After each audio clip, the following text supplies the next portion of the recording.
Boss, nakita na namin ang ex-wife mo. Kumakain ng pagkain ng aso sa daan. At may bitbit itong sanggol. Close all the roads. Sunduin sila ng helicopter. Nanlalamig na utos ng boss. Umugong ang tunog ng sapatos sa marble tiles ng Villar Global Holdings. Mabilis ang lakad ng assistant habang pinipigilan ang sarili sa pagkanta-ugaga. Sa kanang kamay ay may hawak siyang tablet. Nanginginig ang boses habang nagsalita. Sir, nakita na po namin si Ma'am Rosie. Biglang tumigil sa pagtatype si Alessandro o Alec Villar, ang kilalang malamig at suplado na CEO. Tumaas ang kilay nito pero walang imik. Sa tondo sir, tuloy ng assistant. May residenteng nakapag-picture. Kumakain po siya ng tira-tirang pagkain sa tabi ng kalsada. Pagkain ng aso sir. At may bitbit po siyang sanggol. Nangihina nga rin po. Mukhang bagong panganak eh. Tumigil ang mundo ni Alec. Namilog ang mga mata niya. Unti-unting dumulas ang hawak niyang ballpen hanggang sa malaglag ito sa ibabaw ng table. Sa isang iglap, bumalik sa isip niya ang lahat. Ang huling pagtatalo nila, ang mga luhang iniwan ni Rosie, at ang malamig niyang utos nang pinalayas ito. Ulitin mo, mahinang sabi niya. Si Ma'am Rosie po sir, nakita. Mukhang palaboy, nasa gilid ng kalsada. May karga siyang baby at posibleng anak ninyo sir. Isang malalim na katahimikan ang bumalot sa opisina, pero hindi ito nagtagal. Tumayo si Alec, hindi makapaniwala. Parang may kung anong sumabog sa dibdib niya. Galit, guilt, takot. Pinindot niya ang intercom at boses niyang nanlalamig, ngunit walang alinlangan ang umalingaw sa buong floor. Close all the roads. Ipalak ang buong Maynila. Lumingon siya sa assistant. Sunduin sila ng helicopter. Ngayon na! Kung bago ka pa lang sa channel na ito, mga kwento ni Ate Jane, istorya mo, ikwento ko, huwag kalimutang pindutin ang notification bell at subscribe button. Masigla ang buong bulwagan ng hotel ballroom. Sa bawat kanto, may tumatawang mga bisita. May mga nakabihis ng elegante, may mga negosyanteng nagpapalitan ng business cards, at may mga socialite na tila mga paru-parong ikinukumpas na mga gintong hikaw. Ngunit, sa gitna ng ingranding pagtitipon, iisang pares lamang ang palaging binabalikan ng mga mata. Sina Alec at Rosie. Nakahawak si Alec sa bewang ni Rosie, habang si Rosie naman ay nakasandal ng kaunti sa dibdib ng asawa. Halatang sanay na sila sa ganitong klaseng eksena. Palaging sabay, palaging magkasama. Sa bawat ngiti nila ay may lambing. Sa bawat tingin ay may lihim na mensahe na sila lang ang nakakaintindi. Ang sweet talaga nila. Bulong ng isang babaeng bisita sa kasama. Right? Ang tagal-tagal nila pero parang nasa honeymoon stage pa rin. Power couple, walang duda. Sagot ng isa. Hindi maitatanggi. Si Alec Villar, CEO ng Villar Global Holdings, ay kilalang matapang, matalino at mapanuri. Ngunit kapag si Rosie ang kaharap, tila natutunaw ang malamig na personalidad nito. At si Rosie, ang dating HR assistant ng kumpanya, ay naging reyna ng kanyang buhay. Hindi dahil sa posisyon o yaman, kundi dahil sa ngiting bumihag sa kanya mula pa noon. Han, bulong ni Alec habang inaabot kay Rosie ang isang wine glass. Okay ka lang ba? Hindi ka masyadong nagsasalita. Ngumiti si Rosie. Isang ngiting puno ng pag-ibig. Okay lang ako. Tinitingnan lang kita. Ang gwapo mo ngayon. Pero sa totoo lang, mas gusto ko kapag nakasuot ka ng t-shirt at nagtutupi ng laundry. Grabe, CEO taga-tupi ko lang ng laundry. Natatawang wika pa niya. Tumawa si Alec, malambing at totoo. Well, under eh. Tsaka I reserve that look for you only. Napayakap si Rosie sa braso ng asawa. Hindi niya lubos maisip minsan kung paano siya napunta sa gantong mundo. Mula sa simpleng pamumuhay, ngayon ay kasama niya na ang lalaking pinagkakaguluhan sa industriya ng negosyo. Ngunit higit sa lahat, kasama niya ang lalaking mahal na mahal siya. Samantala sa isang tabi ng ballroom, hindi napigilang sipatin ni Tamara ang dalawa. Mahigpit ang hawak niya sa wine glass. Halos mabasag ito sa tindi ng galit na kinikimkim. Hindi siya ang dapat nandoon. Mahina niyang bulong sa sarili. Si Tamara de Guia, matalik na kaibigan ni Rosie mula pa sa kolehiyo. Pareho silang kumuha ng HRM noon, ngunit ibang mundo ang ginagalawan nila sa labas ng eskwelahan. Si Tamara ay mula sa isang kilalang angkan ng negosyante. Lumaki sa yaman, sa atensyon, sa expectation. Habang si Rosie, galing sa simpleng pamilya. Tahimik, masipag, at walang ibang hangad kundi makahanap ng trabahong makakatulong sa pamilya. Pero dumating si Alec. At sa isang iglap, ang atensyon na matagal nang gusto ni Tamara ay napunta kay Rosie. Isang simpleng babae. Walang yaman, walang pangalan. Hindi niya matanggap. Lalong hindi niya matanggap ng isang araw, narinig na lamang niyang ikakasal na pala ang dalawa. Hindi ito ang deserve ko. Bulong niyang muli habang pinipilit ngumiti sa mga kausap sa table. Pero walang nakakaalam sa tunay niyang nararamdaman. Lahat ay akala na siya pa rin ang masiyahin, classy at matalinong executive ng kumpanya. Lahat ay naniniwalang matalik pa rin silang magkaibigan ni Rosie. Lahat ay bulag sa katotohanang sa likod ng bawat yakap niya kay Rosie, may nakatagong patalim. Tamara, tawag ni Rosie habang papalapit sa kanya. Kanina ka pa bang isa rito? Okay ka lang ba? Of course, sagot niya agad. Sabay abot ng isang halik sa pisngi ng kaibigan. Alam mo naman ako, hindi sanay sa masyadong madaming tao. Buti pa kayo ni Alec, always blooming. Nakakainis kayo? Tumawa si Rosie, walang kaalam-alam. Sobrang sweet lang talaga niya ni Alec. Gusto niya laging ako ang kasama kahit sa mga events niya. Talaga? Pati sa business expansion trip niya sa Singapore? Tanong ni Tamara, may bahid ng pagkabanas. Oo. Actually, baka sa susunod na buwan na yun. Gusto niyang makahanap ng investors para sa bagong logistics line nila. Gusto ko sanang magstay muna rito. Pero sabi niya gusto niya akong makasama kahit pa business trip iyon. Wow, romantic naman. Kayo na talaga? Pero sa loob ni Tamara, kumukulo ang dugo niya. Kung alam lang ni Rosie. Kung alam lang niya na hindi lahat ng ngiti ay totoo. Na matagal nang may planong mas madilim si Tamara. Plano niyang buwagin ang mundo ng kaibigan at agawin ang lahat ng meron siya. Lalo na si Alec. Samantala sa kabilang bahagi ng ballroom, muling binalikan ni Alec si Rosie. Palagi niyang sinisigurong hindi mapapabayaan ito sa mga social events. Hindi siya kailanman nagkamaling piliin si Rosie. At kahit ilang taon na silang kasal, hindi pa rin nawawala ang kilig sa tuwing tinitingnan niya ito. Nakakapagod ba ang mga ganito?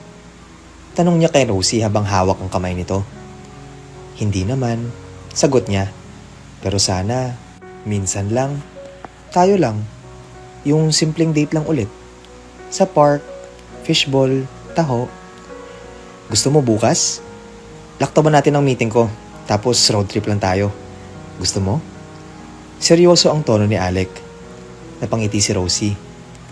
Hay, kaya kita mahal na mahal eh. Mahal na mahal din kita, Rosie. Mas higit pa kaysa noong unang kitang makita sa HR office. Naka-ponytail ka lang noon. May hawak kang coffee mug. Tapos nakita kitang nanginginig habang kinakausap si Mr. Tan. Grabe, tanda mo pa yun? Hindi makapaniwalang tanong ni Rosie.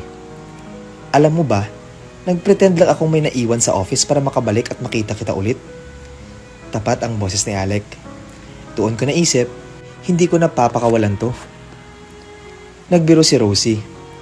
Ay, kaya pala parang may stalker ako noon.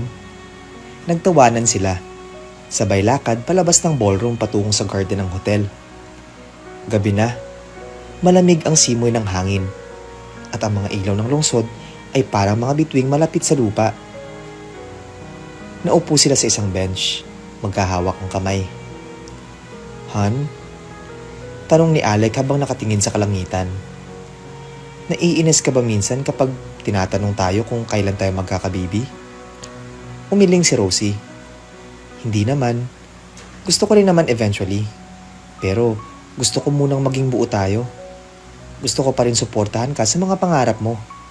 I know gaano mo gustong mag-expand pa ng kumpanya mo. At proud ako sa'yo. Napapikit si Alec at hinalikan ang palad ng asawa. Proud din ako sa'yo. Sa lahat ng sakripisyo mo. Sa lahat ng pag-unawa. Basta, dagdag ni Rosie, huwag mong kakalimutang nandito lang ako. Lagi. Kahit anong mangyari. Tumingin si Alex sa kanya. Hindi kita iiwan, Rosie. Hindi kailanman. At sa mga salitang iyon, muling naging tahimik ang paligid. Walang ingay, maliban sa huni ng mga kuliglig at ihip ng malamig na hangin. Isang yakap, isang halik sa noo, at isang pangakong binitawan sa gitna ng katahimikan. Pagbalik nila sa bahay ay kapansin-pansing mas tahimik si Rosie. Nakaupo siya sa gilid ng kama, hawak ang kumot, habang pinagmamasdan si Alec na nag-aayos ng necktie.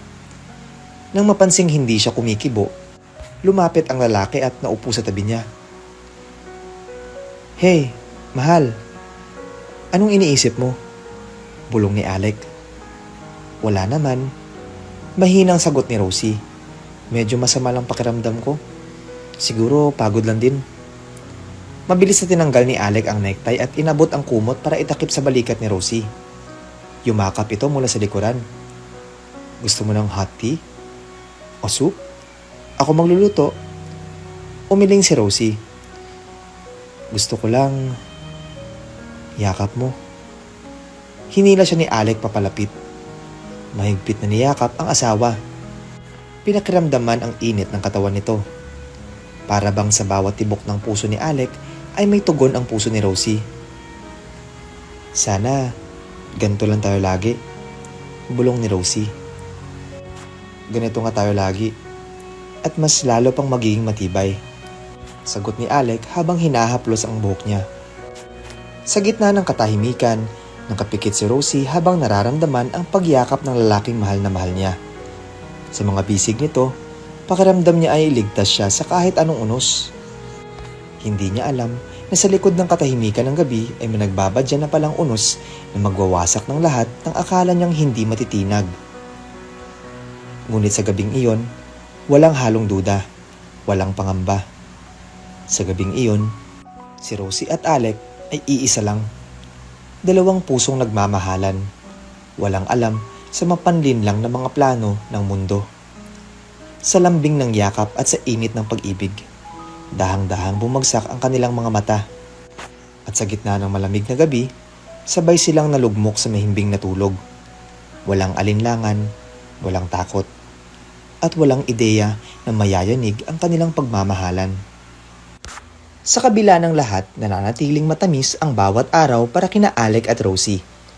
Sa kanilang penthouse unit na tinatanaw ang kabuuan ng syudad, nagsimula na naman ang umaga sa halimuyak ng bagong lutong sinangag at garlic tapa na niluto ni Rosie. May sabaw rin sa kaldero, nilagang baka na may mais, saging at patatas. Paborito iyon ni Alec tuwing may tinatawag itong stressful week sa trabaho. Mula sa loob ng kanilang kwarto, naamoy na ni Alec ang niluluto ni Rosie. Bumangon siya, niyapos muna ng bahagya ang unan sa tabi niya at napangiti ng maaalalang iyon ang yakap ni Rosie kagabi bago sila nakatulog. Napakagaan ng gabi nila kagabi. Punong-puno ng yakapan, lambingan at halakhak. Paglabas niya ng kwarto, bumungad sa kanya ang babaeng pinakamamahal niya. Naka-apron. May manipis na balingkinit ng katawan at may suot na simpleng damit pambahay. Pero tila palaging nagliliwanag sa mata ni Alec. Good morning, my love. Bati ni Rosie sabay abot ng mug ng kape. Good morning, hon. Ang bango ng bahay. Tingin ko, mas masarap pa to kaysa sa kahit anong breakfast sa hotel. Sagot ni Alec habang hinahalikan ang sentido ni Rosie. Mas masarap talaga kasi galing sa pusong nagmamahal. Muli silang nagkatinginan. Isang ngiti.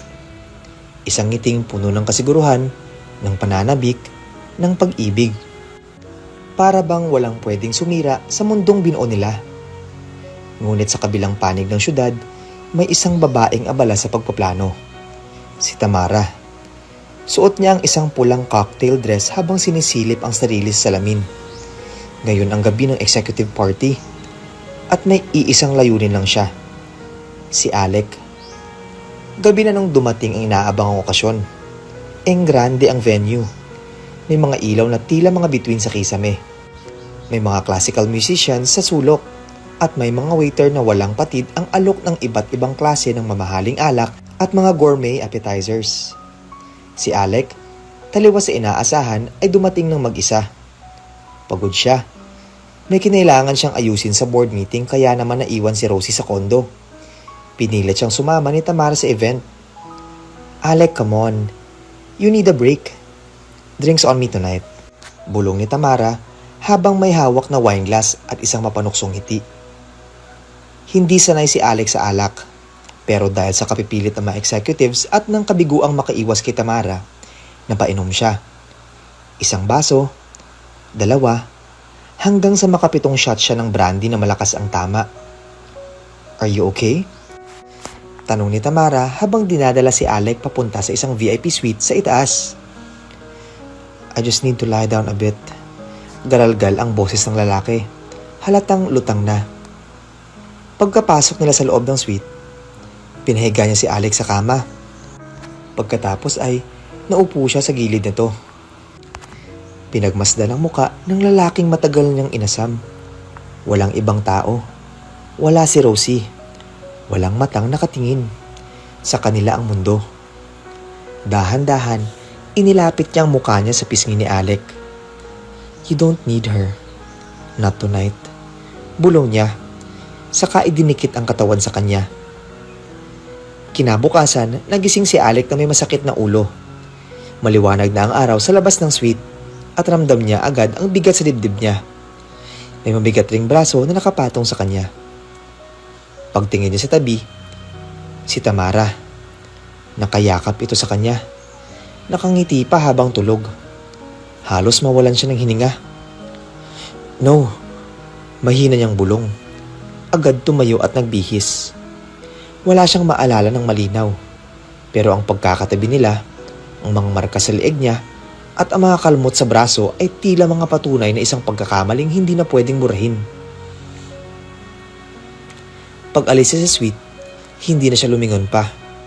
Iniwan si Tamara na nakangiti. Isang ngiting punong-puno ng tagumpay. Samantala sa penthouse si Rosie ay nakatulog sa sofa. Hindi siya mapakali buong gabi. Hindi sinasagot ni Alec ang mga tawag niya. Hindi rin nag-reply sa mga messages. 3:00 na ng madaling araw. Nakatulugan na lang niya ang pag-aalala. Nang dumating si Alec, umaga na rin. Maingat siyang pumasok. Paglingon niya, nakita niya si Rosie na naka-fetal position sa sofa. Mayakap na unan at may nakahandang mug ng gatas sa lamisita. Naalimpungatan si Rosie nang marinig ang pagbukas ng pinto. Han? Mahina niyang tawag. Tumangulang si Alec. Hindi makatingin ng diretso. Okay ka lang? Hindi ka na nagparamdam kagabi? Lumapit si Rosie, sabay yakap sa asawa. Nag-init ang mata ni Alec sa guilt. Tinapik niya ang likod ni Rosie. Sorry, naparami lang ang inom. I had to sleep somewhere else para hindi ako mag-drive. Mabuti at umuwi ka. Halika na. Pagluluto kita ng soup, pampawala ng hangover. Dinala siya ni Rosie sa kitchen.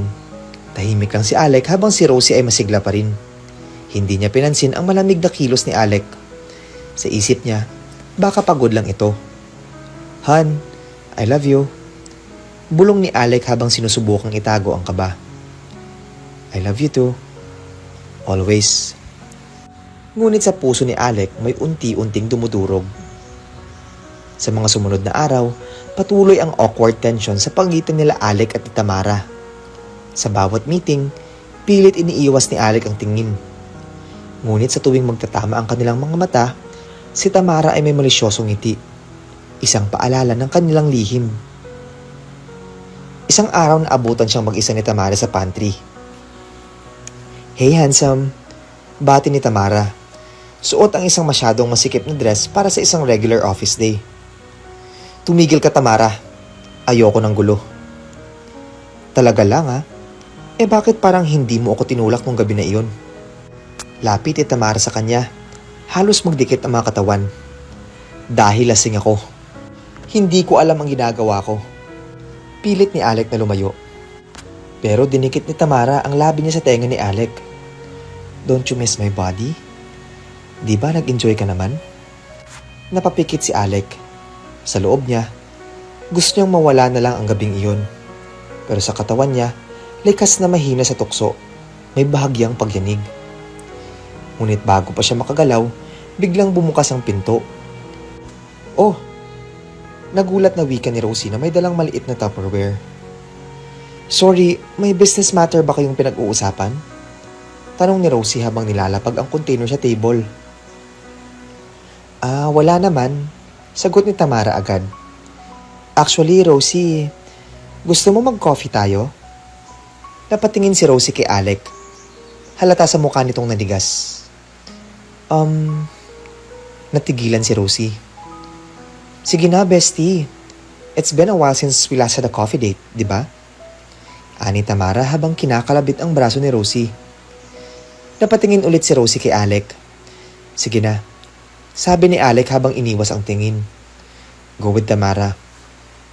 Sa cafe sa ibaba ng building, magkatapat si Rosie at Tamara sa isang table. May order silang mocha latte at cinnamon roll. Si Tamara ay mailiwalas ang ngiti, pero ang mga mata nito ay tila may tinatagong apoy. Kumusta ka na, Rosie? Mukha kang blooming. Parang glowing ka. Sabi ni Tamara. Salamat. Ayos lang naman. Ikaw? Parang matagal na rin tayong hindi nagkakape. Oo nga eh. Sobrang busy na kasi sa work. Pero alam mo, gusto ko rin sanang mag-settle down tulad mo. Napangiti si Rosie. Ikaw pa, ang ganda-ganda mo. Walang naniligaw sa iyo. Tumawa si Tamara. Of course I'm pretty. Actually, may gusto nga ako ngayon eh. Talaga? Sino? Bakit hindi mo pa sinasagot? Bahagyang humilig si Tamara. Problem is, he's married. Biglang natigilan si Rosie. Ay nako, delikado yan. Gumiti si Tamara. Oh well, sa tingin ko naman maghihiwalay na rin sila. Napakunot noo si Rosie. Bakit naman? Kibit balikat tumugon si Tamara. You know, not all marriages work out in the end. Lalo na kapag hindi naman talaga sila meant to be. Sandaling tumahimik si Rosie. Parang may mabigat na hangin na umihip sa pagitan nila. Hindi niya maintindihan kung bakit. Pero parang may gumapang na kaba sa dibdib niya. Isang kaba na hindi niya maipaliwanag. Ngunit bago pa siya makapagtanong, agad nagbago ng topic si Tamara. Naging animated ulit ito sa mga kwento tungkol sa trabaho, sa bagong designer bag na in-order niya, at sa gala nilang paparating sa Japan. Pero si Rosie, nanatiling tahimik. May kung anong parte sa kanya ang hindi mapakali. May kakaiba sa mga ngiti ni Tamara. May laman, may lalim, may lihim. At sa unang pagkakataon, may munting kirot sa puso niya na hindi dulot ng pagod o stress, kundi ng takot. Takot sa hindi niya pa nalalaman. Hindi naman biglaan. Wala ring isang pangyayaring pwedeng ituro kung kailan nagsimulang mabago ang lahat. Basta na lang isang araw, napansin ni Rosie na parang mas malamig ang hangin kapag hindi niya kasama si Alec. Parang mas mahaba ang gabi kahit magkatabi pa sila sa kama. Parang nagkakaroon ng tensyon sa pagitan nila kahit wala silang inaamin. Hindi pa niya alam kung iyon ba ay dala ng pagod sa trabaho o ng mga salitang hindi na nila nasasabi sa isa't isa. Ngunit ang isa sa pinakamahirap tanggapin ay ang katahimikan. Ang katahimikang unti-unting tumatalo sa mga yakap, halik at pangakong binitawan noon. Dati sabay silang natutulog. Dati may dalang bulaklak si Alec tuwing matatapos ang mahabang araw. Dati may kape sa tabi ng kama ni Rosie tuwing umaga. Pero ngayon, gabi na kung dumating si Alec. Madalas, tulog na si Rosie. At kung gising man siya, mas pinipili niyang magkunwaring natutulog para hindi na itanong kung bakit hating gabi na naman ang uwi nito. Si Alec palaging pagod. Palaging may meetings. Palaging may kailangang asikasuhin. At si Rosie, palaging may masamang pakiramdam. Han, baka kailangan mo nang magpatingin. Alok ni Alec isang gabi habang nagkakape sila. Siguro nga, sagot ni Rosie. Pero baka stress lang din. Kulang sa tulog. Alam mo naman, hindi ako masyadong makatulog kapag wala ka pa. Saglit lang siyang tiningnan ni Alec. Hindi umimik. Muli itong lumunok ng kape at tumingin sa cellphone. Isang notification. Isang text. Mabilis na binasa at agad na itinaas ang tasa. May emergency meeting ako ngayon, Han. Hindi na ako makakapag-almusal. Isang ngiti lang ang sinagot ni Rosie. Ganun ba? Sige, ingat ka. Pinanood niya habang nagmamadaling umalis ang asawa. Dala ang briefcase, suot ang paborito nitong itim na coat. At sa pagsara ng pinto, muling bumalot ang katahimikan sa kondo. Hindi nagtagal na ramdaman na rin ni Rosie ang malamig na tingin ng ibang tao sa opisina. May mga bulungan sa likod ng pantry.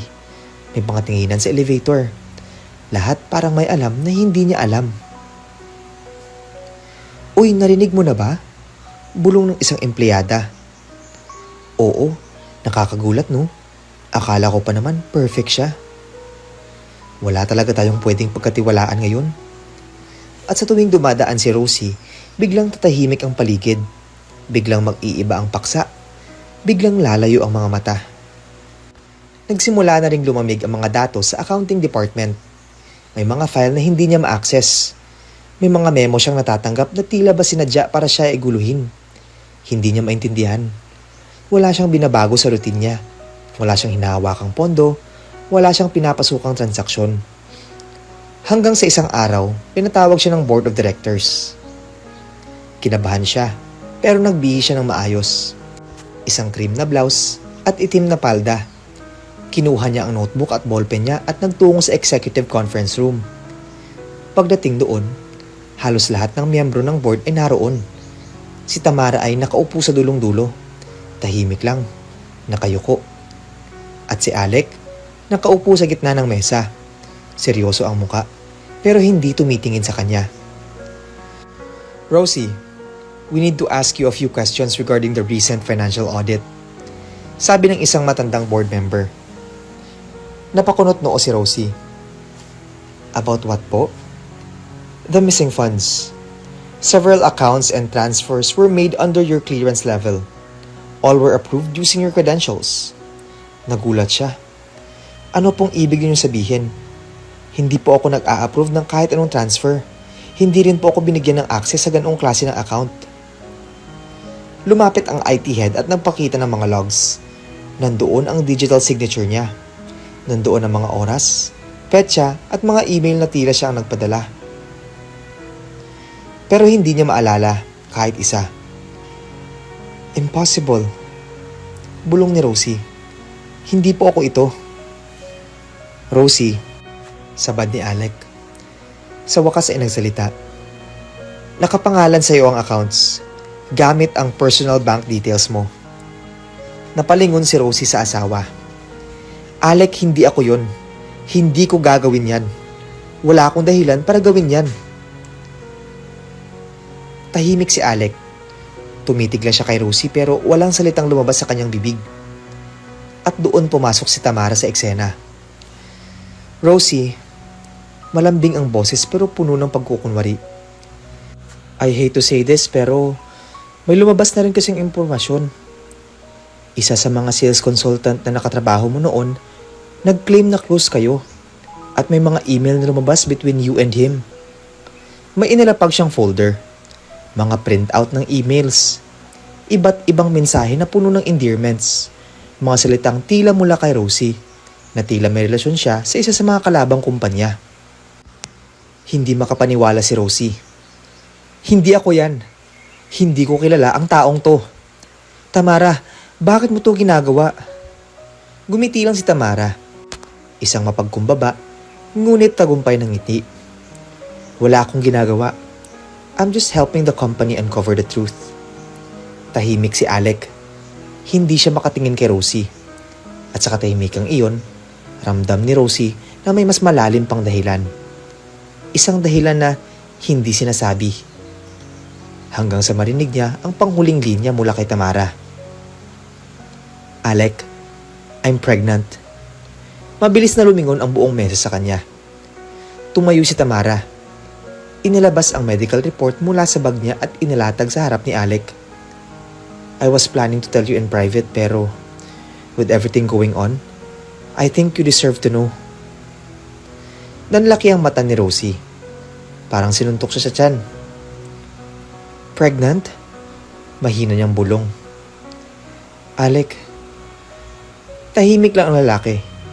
Hindi makatingin sa kanya. Hindi makasagot. Sa kanya? Tanong ni Rosie, kahit nanginginig ang boses. Lalong lumalim ang katahimikan. Nang makaalis na ang lahat sa conference room, naiwan sina Alec at Rosie. Tahimik. Walang gustong magsimula. Tumayo si Rosie. Nakatayo sa tapat ni Alec na nakaupo pa rin. Ano ngayon ang gusto mong mangyari? Walang sagot si Alec. Hindi siya makatingin. Sabihin mo, Alec. Ano? Gusto mo ba akong paalisin? Gusto mong tanggapin ang anak niya? Gusto mong maniwala sa kanya kaysa sa asawa mo? Tahimik pa rin si Alec. Nakatungo. Hawak ang sariling noo na tila ba kinakabahan, nalilito at napaparilisan ng konsensya. Napaluha si Rosie. Hindi mo na kailangang magsalita kasi alam ko na ang sagot. Lumabas siya ng conference room.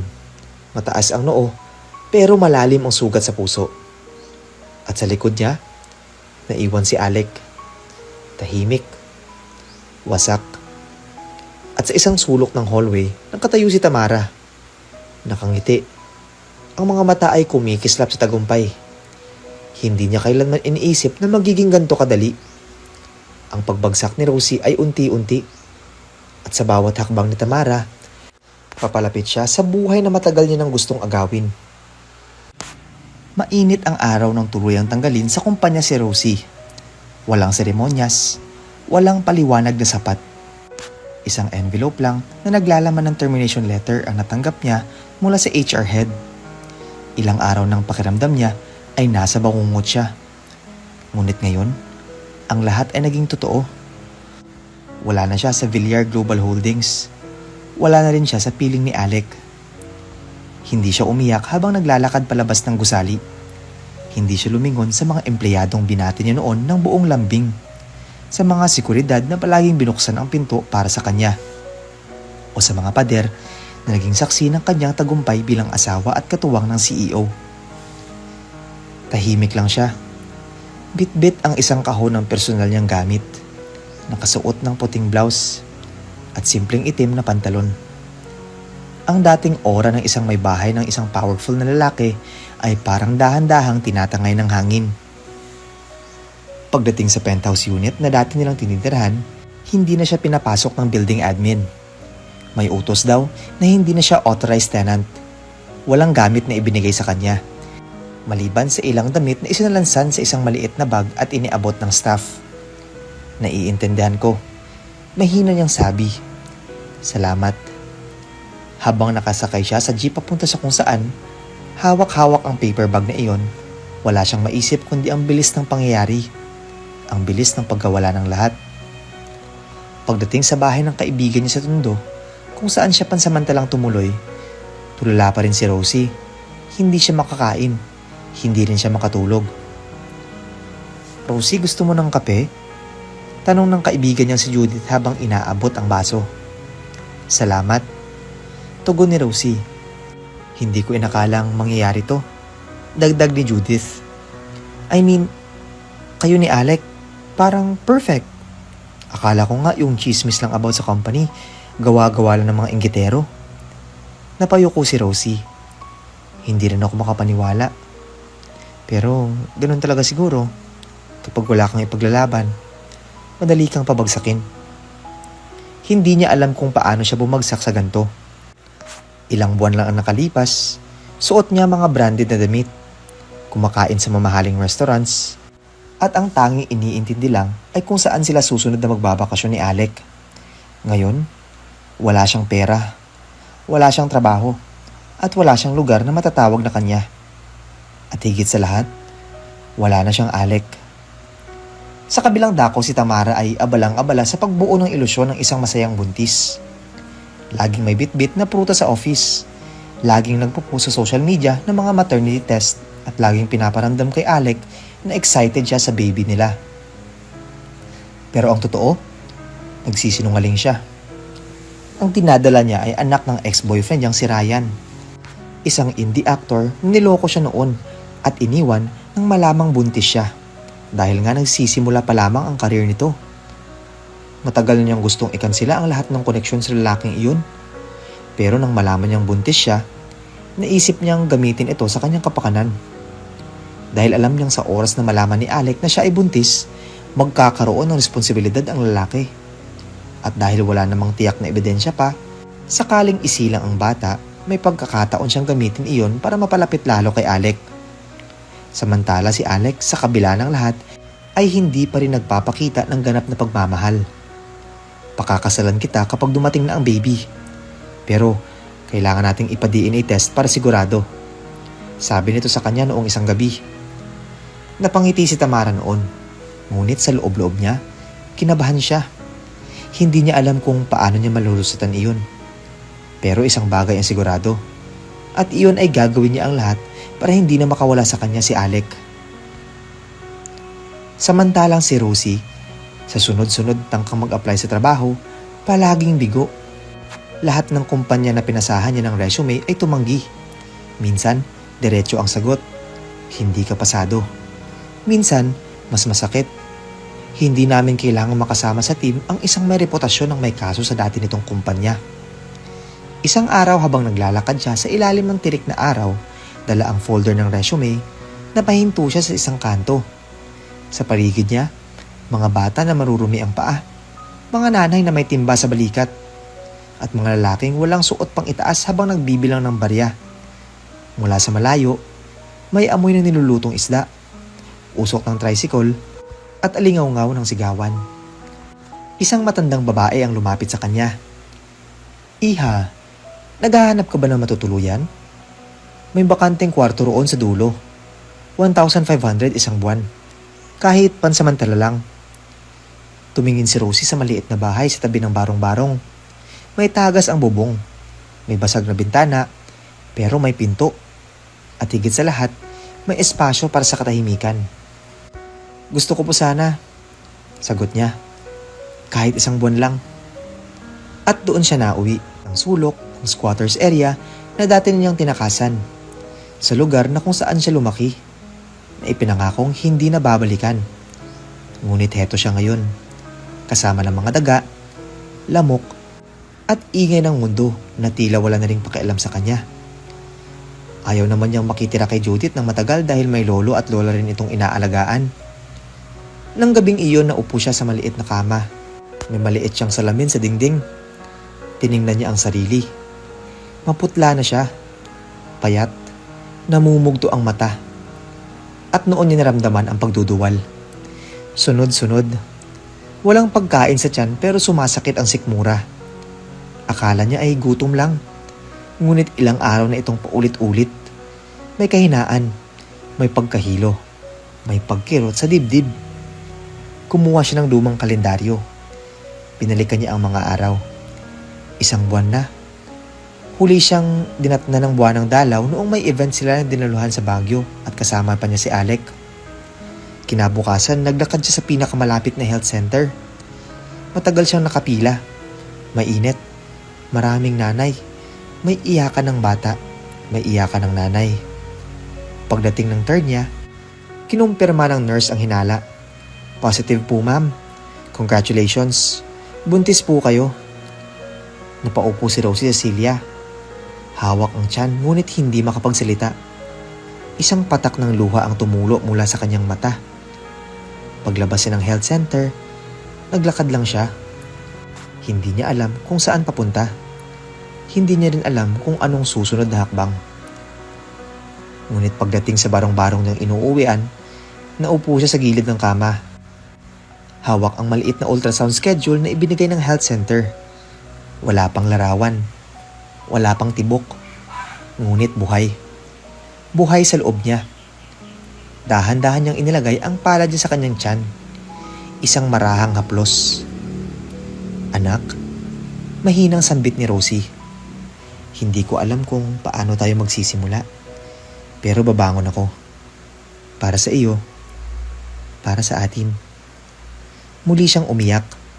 Ngunit sa pagkakataong ito, hindi na lang dahil sa sakit, kundi dahil sa pag-asa.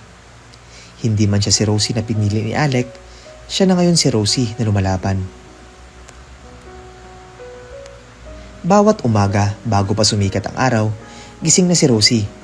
Sa kabila ng masakit na katawan at mabigat na tiyan, pinipilit pa rin niyang bumangon mula sa manipis na kutsyon sa sahig ng kanyang barong-barong. Kahit na malamig ang simoy ng hangin at umaambon paminsan, hindi niya pinalalampas ang pagkakataong makabenta ng tinapay, kape, sampagita, o kahit na simpleng basahan sa kariton na iniikot niya sa kalsada. Minsan naglalakad siya sa mga iskinita ng lungsod habang pinapahid ang pawis sa noo. Nagbabaka sakaling makabenta ng kahit anong produkto. Minsan wala siyang kita, pero kailangang lumaban. May bagong buhay sa sinapupunan niya. Isang inosenteng kaluluwa na hindi hiningi ang sitwasyong kinalalagyan niya. Pandikoko po, pandesal, mainit pa. Mahina niyang tawag habang iniikot ang kariton. May ilang bibili, pero mas marami ang lumalampas. Hindi na siya pinapansin. Ang dati niyang kinang ay wala na. Hindi na siya si Rosie Villar na asawa ng CEO. Isa na lamang siyang buntis na babae na gumagala sa lansangan. At sa gabi habang lahat ay nagpapahinga, nakaupo siya sa gilid ng kanyang kama. Hawak ang maliit na stuffed toy na binigay noon ni Alec. Walang kausap, walang halakhak, walang ibang naririnig kundi ang katahimikan ng dilim. Gabi-gabi na lang siyang umiiyak. Anak, pasensya ka na. Ito lang ang kaya ni mama ngayon. Pero hindi tayo susuko ha. Bulong niya habang hinahaplos ang tiyan. Samantala sa kabilang bahagi ng lungsod, si Tamara ay tila nasa tuktok ng kasinungalingan niyang pinatibay ng sariling ambisyon. Laging naka-designer maternity dress, laging may makeup at stylist sa tabi. Laging laman ng social media at lifestyle magazines. Being a mother is the most magical journey. Alec and I are so excited. This child is our blessing. Wika niya sa isang interview para sa isang sikat na magazine, habang hawak-hawak ang tiyan at nakangiting parang artista. May photoshoot siya habang nakaupo sa isang couch. May backdrop ng puting kurtina at fresh flowers. Hawak niya ang ultrasound photo na hindi niya naman pinapahalagahan. Sa likod ng mga ngiti at kasinungalingan ay ang patuloy na kaba. Lalong-lalo na ngayon kabuwanan na niya. Miss Tamara, when is the wedding? Tanong ng host sa isang media guesting. We have plans, sagot niya. Pilit ang ngiti. We are planning. You know, everything will happen in God's perfect time. Ngunit hindi lahat ay kumbinsido. Sigurado ba kayo na kay Sir Alec ang baby? Tanong ng isang chismosa sa isang party. I mean, parang ang bilis naman. Mataimtim ng ngumiti si Tamara, pero baka sa kanyang muka ang pagkainis. Nang lumayo na ang chismosa, bumulong siya sa PA niya. Patanggal mo nga yung babaeng yan sa guest list next time. Nakakairita. Sa bawat araw na lumilipas, mas lalo siyang nababalisa. Hindi dahil excited siyang manganak, kundi dahil sa takot na hindi mag-match ang DNA ng dinadala niya sa sinasabing ama. Siya lang ang nakakaalam ng totoo. Kaya naman nagsimula na siyang gumalaw. Kailangan niyang masigurado na kung hindi man totoo ang pinagbubuntis niya kay Alec, dapat ang batang makukuha ni Alec ay maging positive sa test. At isa lang ang naiisip niyang solusyon, ang anak ni Rosie. Si Alec naman, sa kabila ng paniniwalang ginusto ng tadhana ang bagong yugto ng buhay niya, ay hindi mapakali. Sa mga sandaling walang ginagawa, sa mga gabing hindi siya makatulog, laging bumabalik sa alaala niya si Rosie. Ang tawa nito, ang pagkain nitong niluluto para sa kanya, ang paraan nitong umiti kahit pagod na, at ang mga mata nitong punong-puno ng pagmamahal. Hinahanap mo ba siya? Tanong niya minsan sa kanyang assistant habang nagkakape o sa opisina. Sir? Balik tanong ng assistant. Si Rosie. Gusto kong malaman kung nasaan siya. Kung ayos lang siya. Nagkatinginan ang mga tao sa paligid. Matagal na silang walang naririnig mula kay Rosie. At ang balita, hindi na ito matatagpuan. Yes sir, I will start looking. Pero ang hindi alam ni Alec, may isa pang taong naghahanap kay Rosie. At hindi dahil gusto nitong makita kung ayos siya. Gusto siyang saktan. Gusto siyang pagnakawan. Sa isang ospital sa Maynila, nakahiga si Rosie sa isang luma at kalawangin na kama. Hawak isang maliit na bag na puno ng gamit para sa sanggol. Sumasakit na ang tiyan niya at ramdam na niya ang paunti-unting pagsisimula ng labor. Walang kasama, walang kaagapay. Tanging mga nurse at mga inang katulad niya ang nandoon. Malapit na to ma'am, sabi ng nurse. Okay lang po ako, sagot niya, pinipilit ngumiti. Sa labas ng ospital may isang lalaki.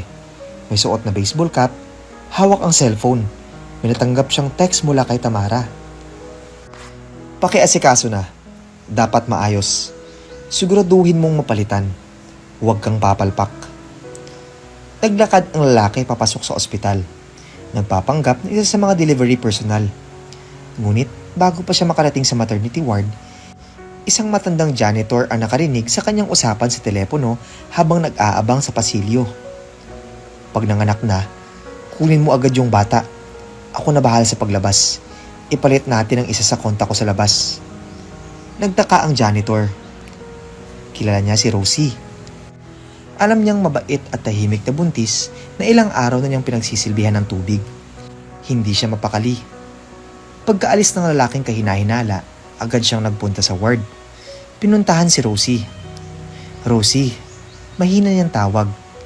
Anak, makinig ka sa akin. May masama silang balak sa baby mo. Nagulat si Rosie. Po, may narinig akong lalaki na may balak kunin ang anak mo. Palitan daw. Hindi ko alam kung bakit pero kailangan mo nang umalis dito. Pero paanong ako nang bahala? Pagkapanganak mo, ako na ang bahala. Ipahahanda ko ang motor ng kaibigan kong malapit dito. Hindi mo na kailangan mag-check out. Ipapalusot kita. Sabay sa pagbilis ng tibok ng puso ni Rosie ay ang unti-unting pagsakit ng kanyang tiyan. Ngayon na to. Lalabas na siya. Daing niya. Dali-daling lumapit ang nurse. Push ma'am. Konti na lang. At sa loob ng ilang minuto, maririnig na ang unang iyak ng isang sanggol. Isang batang lalaki. Malusog. Malakas. Congratulations ma'am, sabi ng nurse. Ngunit walang oras para magpahinga. Sinimulan na ng janitor ang plano. Binalot niya ang bata, nilagay sa isang maliit na carrying blanket at dumaan sa likod ng ospital. Pinayagan siya ng isa pang nurse na kaibigan niya. Sakay ng isang luma ngunit mabilis na tricycle, pinatakas nila si Rosie. Si Rosie, bit-bit ang sanggol, luhaan, nanginginig sa takot. Ngunit, buhay. Ligtas. Sa kabilang ospital, nakahiga si Tamara. Galit na galit. Nakipag-usap sa telepono habang hawak ang tiyan. Nasaan ang bata? Nasaan ang bata? Naunahan kami ma'am. Nawawala na yung babae. Hindi namin mahuli kung saan dinala. May tumulong yata sa kanya. Hanapin ninyo. Sigaw niya. Hanapin ninyo siya. Kunin niyo ang anak niya. Palitan. Gawin ang lahat. Bigla siyang napahawak sa tiyan. Isang matinding kirot ang dumaan. Napasigaw siya. Ah! Ang sakit!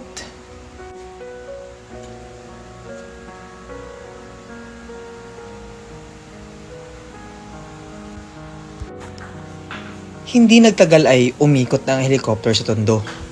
Ilang police escorts at security vehicles ang rumaragasa sa mga makikitid na kalsada ng lungsod. May mga residenteng lumalabas, nag-uusyoso. Hindi makapaniwala na ang CEO ng Villar Global mismo ang bumaba at naghahanap ng isang babae. Sir, ito po yung lugar na tinutukoy sa report. Diyan daw huling nakita si Ma'am Rosie. Sabi ng isang operative habang tinuturo ang isang lumang kariton na iniwang nakatumba sa gilid ng kalsada. Mabilis na lumapit si Alec. Nanlalamig ang kamay. Nanginginig ang hininga. Tinitigan niya ang kariton. May ilang pirasong tela, basahan at bakas ng gatas sa isang lumang feeding bottle. Ngunit wala si Rosie. Wala ring sanggol. This can't be happening. Bulong niya. Pabulong pero puno ng puot sa sarili. Na-late tayo. Nawawala na siya. Saglit siyang natigilan.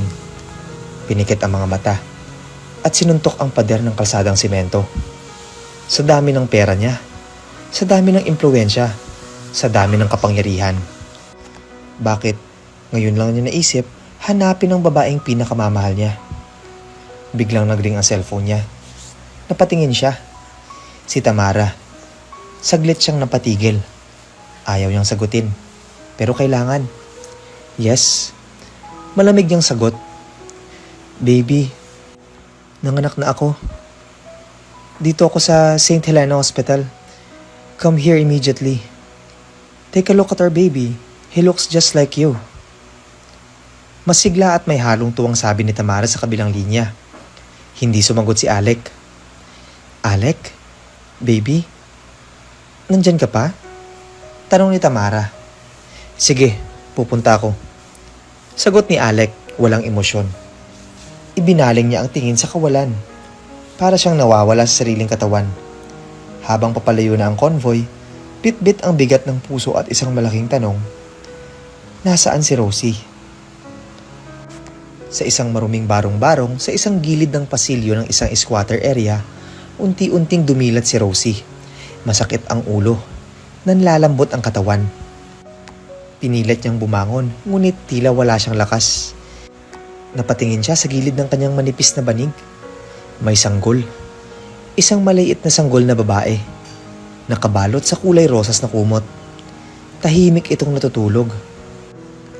Napakunot ang noo ni Rosie. Saglit siyang napatulala. Hinawakan niya ang kanyang tiyan.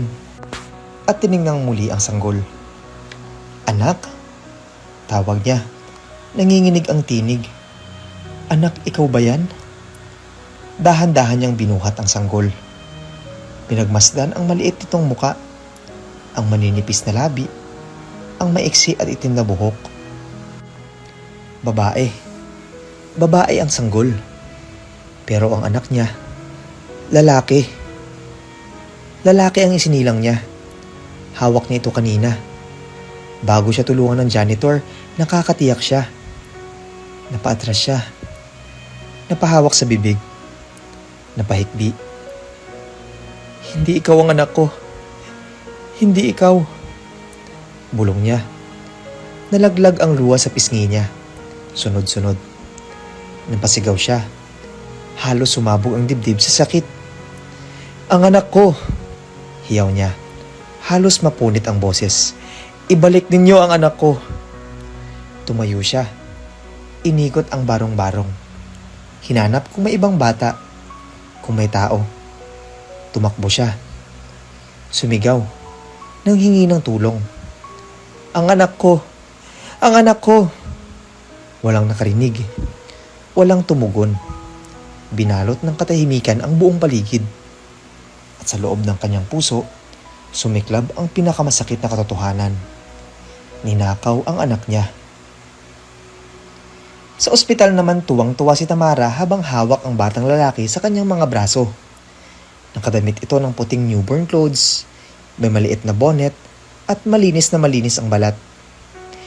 Isn't he perfect? Bulong niya, sabay ngiti kay Alec. Look at his eyes. They look exactly like yours. Tinitigan ni Alec ang bata.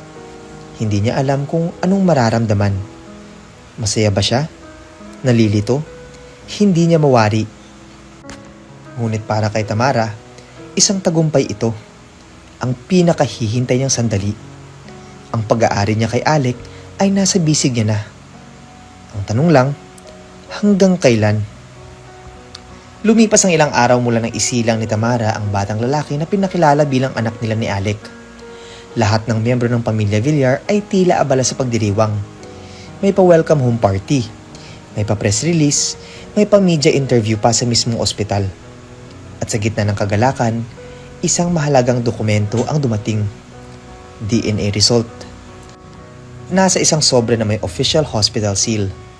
Nang buksan ni Alec at ng kanyang legal team, nabasa niya agad ang pinaka-aabangang linya. Probability of paternity, 99.999%. Tahimik ang buong kwarto. Tahimik din si Alec. Tahimik din si Tamara, ngunit sa loob ng kanyang puso, isang tagumpay ang kanyang naramdaman. Para bang, sa wakas, nakulong niya na sa bitag ang lalaking matagal niyang inaasam. Ngumiti siya. Ngiti ng isang taong nagtagumpay. Ngiti ng isang taong may tinatago. Alec, mahinahon niyang sambit. Now that everything is clear, maybe we can finally talk to the wedding planner? Wala nang masabi si Alec. Sa mata ng lahat, siya ang ama. Sa mata ng batas, may obligasyon siya. At sa puso niya, may isang parte na gustong maniwala. Gustong yakapin ng bata at isipin na bahagi ito ng isang bagong simula. Ngunit may kung anong kulang na hindi niya maipaliwanag. May kung anong pakiramdam na hindi niya maipaliwanag. Isang uri ng pag-aalinlangan na hindi mawala-wala. At sa bawat gabi na pinapatulog niya ang bata sa crib, paulit-ulit siyang nananaginip. Si Rosie. Si Rosie sa isang madilim na kalsada. Bit-bit ang isang sanggol. Umiiyak. Nanghihina. Tumatawag sa kanya. Alec. Alec, tulungan mo ako. Ang anak natin. Nagigising siya. Pawis na pawis. Hinahaplos ang dibdib na tila may bumigat. Titingin siya sa crib at nakikita ang batang tahimik na natutulog. Ngunit sa isip niya, ang sigaw ng isang ina ay nananatiling buhay. Samantala sa isang sulok ng lungsod, sa mismong barong-barong na iniwan si Rosie, halos mabaliw na siya sa pag-aalaga sa sanggol na alam niyang hindi kanya. Ginagawa niya ang lahat bilang isang ina. Pinapalitan ng lampin, pinapadede, pinapatahan sa tuwing umiiyak. Ngunit sa bawat sandali ng pagkalinga, alam niyang hindi iyon ang anak niya. Sa bawat ngiti ng batang babae, wala siyang nakikitang sarili niya. Wala siyang ibang maramdaman kundi lungkot, galit at pagkabigo. Hanggang isang araw, hindi niya na kinaya. Bit-bit ang sanggol, muli siyang bumalik sa ospital kung saan siya nanganak.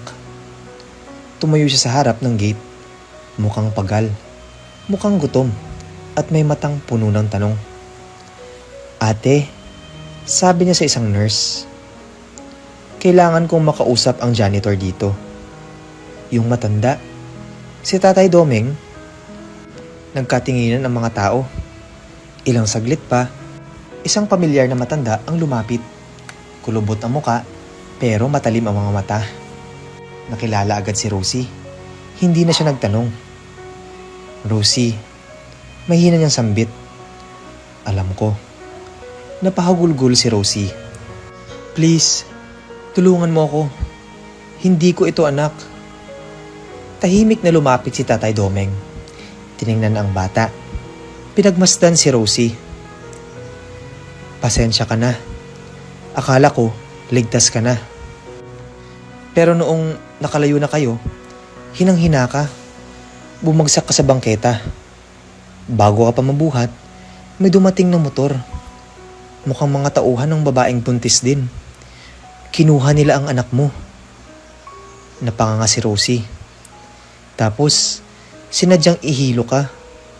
Pinainom yata ng gamot. Pinatulog ka. At noong magising ka, iniwan ka na roon. Pero hindi na ikaw ang may hawak sa anak mo. Nanlambot si Rosie.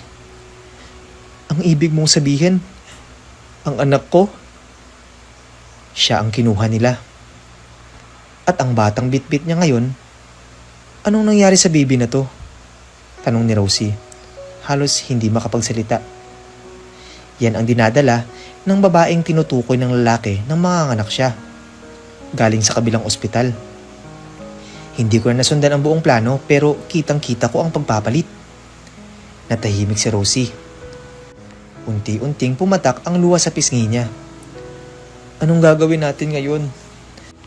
Tanong niya kay Tatay Domeng. Hahanapin natin ang anak mo. Sagot ng matanda. Ipinangako ko sa nanay mo noon na kung sakaling mangailangan ka, ako ang tutulong sa'yo. Magkaibigan kami dati. Kaya pamilyar ka rin sa akin. At hindi ko hahayaang makuha ng demonyong yon ang buhay mo. Napayuko si Rosie. Maraming salamat, Tay Domeng. Hindi ko na alam kung kanino pa ako lalapit. Tumango si Tatay Domeng. Walang anuman. Ipaglalaban natin ang katotohanan. Habang nagaganap ang lahat ng ito, patuloy ang ingranding paghahanda ni Tamara sa nalalapit nilang kasal ni Alec. May mga planner na laging tumatawag, may food tasting na nakaschedule, may wedding shoot na. At kahit ang wedding dress niya ay dumating na mula sa Paris. Lahat ay inaasikaso niya na para bang tunay na fairy tale. Kulang na lang ang prenup pictures natin sa beach, Alex. You promised. Sabi ni Tamara habang inaayos ang album ng mga pegs ng wedding setup. Ngumiti si Alec, pero baka sa mga mata ang kalungkutan. Tila wala sa sarili. Hindi niya masundan ang saya ni Tamara. Oo, mahino niyang sagot. Sabihan mo na lang ako kung kailan. Sa isip niya, paulit-ulit pa rin ang mga panaginip. Si Rosie, ang sanggol, at isang sigaw. Isang gabi habang tinitingnan ni Alec ang natutulog na bata sa crib, napaupo siya sa gilid ng kama. Napahawak siya sa kanyang ulo. Hindi niya alam kung totoo bang nararamdaman niya. Parang may kulang. Parang may mali. Bakit? Tanong niya sa sarili. Bakit parang mali? Nang biglang tumunog ang cellphone niya. Isang anonymous message. Isang blurry na larawan. Larawan ni Rosie. Nasa isang barong-barong. Umiiyak. Hawak ang isang sanggol. At caption sa ilalim, hindi mo pa rin ba nararamdaman na mali ang lahat? Napatingin si Alex sa screen. Napatingin siya sa bata sa crib. At sa unang pagkakataon, may dumaloy na matinding pagdududa sa puso niya. Tahimik ang loob ng opisina ni Alec habang tinititigan niya ang mga screen ng CCTV footage na hiniling niyang i-review. Hindi ito ordinaryong protocol para sa isang CEO. Pero, hindi na rin ordinaryo ang bumabagabag sa kanyang isipan. Nakaupo siya sa isang leather chair. Hawak ang isang mug ng malamig ng kape. Kanina pa niya iniisa-isa ang mga footage na mula sa ospital kung saan nanganak si Tamara. Wala siyang sinasabi. Tahimik. Nakakunot ang noo habang sinusuri ang bawat segundo ng mga araw ng kasabay na pagkasilang kay Rosie at kay Tamara. Bumalik sa isipan niya ang mensahe na tanggap niya ilang gabi na ang nakaraan. Larawan ni Rosie. May bit-bit na sanggol. Umiiyak. At sa caption, hindi mo pa rin ba nararamdaman na mali ang lahat? Muli niyang tiningnan ang screen. Muli niyang tinitingnan ang batang natutulog sa crib. Hindi niya maintindihan. Pero may bumubulong sa loob ng puso niya. May mali. Samantala sa isang maliit na karinderya sa gilid ng iskinita, nakaupo si Rosie sa tapat ni Tatay Domeng. Pareho silang may tig-isang tasa ng instant coffee. Gabi na. Tahimik ang paligid maliban sa ingay ng mga dumadaang tricycle. Sigurado ka na ba, Iha? Tanong ni Tatay Domeng. Handa ka na bang harapin ang totoo? Kapag nag-umpisa na tayong gumalaw, hindi na tayong pwedeng umatras. Tumango si Rosie. Matatag ang tingin. Matagal na siyang umiiyak. Ngayon, handa na siyang lumaban. Handa na ako, Tay. Gusto ko lang makuha ang anak ko. Wala na akong ibang hinihingi. Inilabas ni Tatay Domeng ang isang maliit na papel. Isang sketch ng layout ng ospital at pangalan ng isang nurse na sinabing nakita raw ang kahina-hinalang palitan ng sanggol. Si Nurse Riza.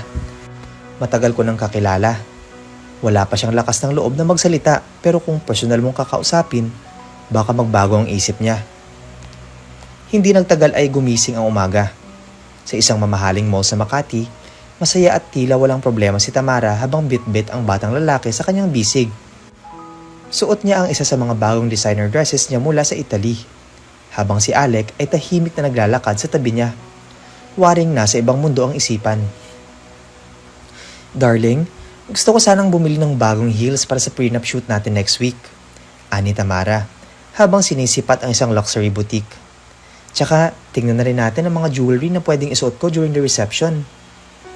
Hindi sumagot si Alec. Lumingon si Tamara. Nagulat siya nang mapansing hindi siya nito pinapakinggan. Masyadong malalim ang iniisip. Pero bago pa niya masita ito, isang pamilyar na boses ang bumati mula sa likod. "Uy, Tamara!" Parang yelo na biglang dumampi sa batok ni Tamara ang boses na yun. Pamilyar at nakakayamot. Paglingon niya, nakita niya si Enzo, ang kanyang dating kasintahan, ang tunay na ama ng batang iniluwal niya, ng batang na kay Rosie. "Kumusta?" Nakangising tanong ni Enzo. "Baby ko ba yan?" "Anong sinabi mo?" Bulong ni Tamara. Galit na galit ang mga mata. "Huwag kang ganyan. Hindi mo ba ako namimiss?" "Aba?" Napapikit si Tamara. Pilit kinokontrol ang sarili. "Hindi mo anak to." Bulalas niya. Paimpit pero maliin. Totoo naman. Pero may anak si Enzo sa kanya. Ang batang ipinalit niya. "Sigurado ka?" Tanong ni Enzo. Inilapit pa ang mukha sa baby. "Kasi noong huli tayo nagkita, alam kong may nangyari sa atin, di ba? At kung itatapat ko lang ang mukha ko sa kanya, parang mirror image eh." Muntik nang mapasigaw si Tamara. "Alec?" Biglang tawag ni Enzo. Tumingin kay Alec na nasa likod niya. "Uy pare, congrats pala. Sarap ng buhay mo ngayon ah. May pamilya ka na. Cute ng baby nyo." Napatingin si Alec. Saglit. Mabilis. Parang inaalala kung saan nakita ang mukha ni Enzo. "Alec, tara na." Agad na sabat ni Tamara. "Wala lang to. Halika na. Hahanap pa tayo ng shoes and jewelry para sa wedding." Tumalikod si Tamara. Pilit hinila si Alec palayo. Pero bago sila makalayo, humabol pa si Enzo. "Pakisabi na lang sa anak ko, happy birthday kapag dumating na." Hindi na lang lumingon si Tamara. Ngunit habang mabilis na lang naglalakad palayo, ramdam niya ang pagbagsak ng malamig na pawi sa kanyang likod. Lumingon si Alec. Tinitigan siya. "Kilalang kilala ka ng lalaking yun," sabi niya. Bakit parang may alam siya na hindi ko alam? "Ano ka ba?" Natatawang sagot ni Tamara kahit nanginginig na ang laman ng tiyan niya. "Wala yun. Ex ko lang yan. Galit lang kasi iniwan ko." Tahimik si Alec. Hindi nagsalita.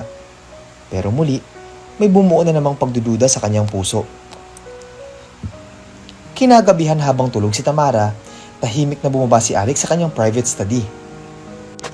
Binuksan niya ang laptop at sinimulang itype ang pangalan ng lalaking nakita niya sa mall. Enzo Cortez. Ilang minuto lang, lumabas na ang impormasyon. May mga kaso. May dating history sa drugs. Isang frustrated indie actor na hindi nabigyan ng proyekto. Napabuntong hininga si Alec. Isa-isa niyang kinokonekta sa isip ang mga impormasyon. Si Tamara, ang bigla ang pagbubuntis, ang hindi inaasahang DNA test. At ngayon, ang lalaking ito na tila may alam sa totoo. Kinabukasan, bumalik si Rosie sa ospital kasama si Tatay Domeng. Nakasuot siya ng baseball cap at manipis na jacket. Nakayuko habang naghihintay sa labas ng nurse station. Paglabas si Nurse Riza, agad siyang lumapit. "Ate, ako po yung nanganak dito. Si Rosie." Napatigil si Riza. Tila nagulat. Nanginginig ang kamay. Pero hindi umiwas. "Ako po yung nawala ng anak. Alam ko pong may alam kayo. Maawa po kayo." Tahimik si Riza. Maya-maya pa, tinapik niya si Rosie sa balikat. "Sumunod ka sa akin." Dinala niya ito sa maliit na stockroom. "Matagal na akong gustong magsalita," sabi ni Riza, habang pinipigilan ang luha. "Pero takot na takot ako. May mga taong nagbabantay sa labas noon. Wala akong nagawa." Ano pong nangyari talaga? Ikaw ang unang nanganak. Lalaki ang anak mo. Tapos dumating ang tauhan ni Ma'am Tamara. Galit na galit. May kasamang mga lalaki. Hindi ko alam kung anong nangyari pero pagkatapos ng ilang oras, nung makaalis na kayo at tinulungan ni Tatay Doming, iba na ang baby mong kasama. Yung baby mo, bumalik dito tapos kinuha ang mga papeles. Ibinigay sa iba. Halos mapaluhod si Rosie. Pero Ma'am Rosie, may hawak akong kopya ng wristband ang anak mo. Tinago ko. Akala ko kakailanganin mo balang araw. At eto yun. Inabot ni Riza ang isang maliit na ziplock. Nasa loob nito ang isang newborn ID band. Kulay asul. Nakalagay ang pangalan ni Rosie at pangalan ng baby. Baby Boy Villar. Napahugulgul si Rosie. May ebidensya na ako. Bulong niya. Mababalik ko na ang anak ko. Sa kabilang dako habang inaayos ni Tamara ang kanyang wedding gown sa fitting room, tumawag si Alex sa isa niyang private investigator. Hanapin mo ang totoo. I don't care what it costs. I want to know the truth. At sa unang pagkakataon, hindi siya nag-alinlangan. Isang gabi habang malamig ang simoy ng hangin sa terrace ng Villar Estate, tahimik na nakatayo si Alec habang hawak ang isang maliit na envelope. Sa loob nito ay kopya ng dokumento mula sa kanyang private investigator. Hindi siya agad nakaupo. Hindi rin niya binuksan. Ilang araw na niyang hinihintay ito at ngayong nasa kamay niya ang sagot, tila hindi niya alam kung handa na ba siyang malaman ang totoo. Sa kanyang likuran, lumabas si Tamara na may suot na silk nightgown. Hawak ang isang baso ng red wine. Baby, malambing niyang tawag. Hindi ka pa natutulog? Hindi ka na naman ba makatulog? Tiningnan lang siya ni Alec. Saka iniabot ang envelope. May ipinahanap ako. Napatigil si Tamara. Mabilis ang pintig ng dibdib niya pero pinilit niyang umiti. Ano yan? Tanong niya. Sabay abot ng envelope. Ngunit bago pa niya mabuksan, biglang kinuha ulit ni Alec ang papel. Hindi mo na kailangang basahin. Sabi niya. Ako nang bahala rito. Muntik nang mapabuntong hininga si Tamara. Ngunit pinilit pa rin ngumiti. Okay, mahina niyang sabi. Halika na sa loob. Malamig dito. Pero sa bawat hakbang nila pabalik sa loob, nararamdaman ni Tamara ang unti-unting pagguho ng pader na itinayo niya sa paligid ng kanyang mga kasinungalingan. Kinabukasan pinatawag ni Alex si Nurse Riza sa isang lihim na meeting sa opisina ng legal team ng kumpanya. Hindi ito alam ni Tamara. Someone gave me your name. Ani Alec, I need you to tell me everything you know. Walang media, walang banta. Just the truth. Nagdalawang isip si Nurse Riza. Nanginginig ang mga kamay niya habang inilalabas ang isang maliit na notebook. Nandoon ang mga detalyeng isinulat niya noong mismong araw na iyon. Sir, nakita ko po talaga ang palitan.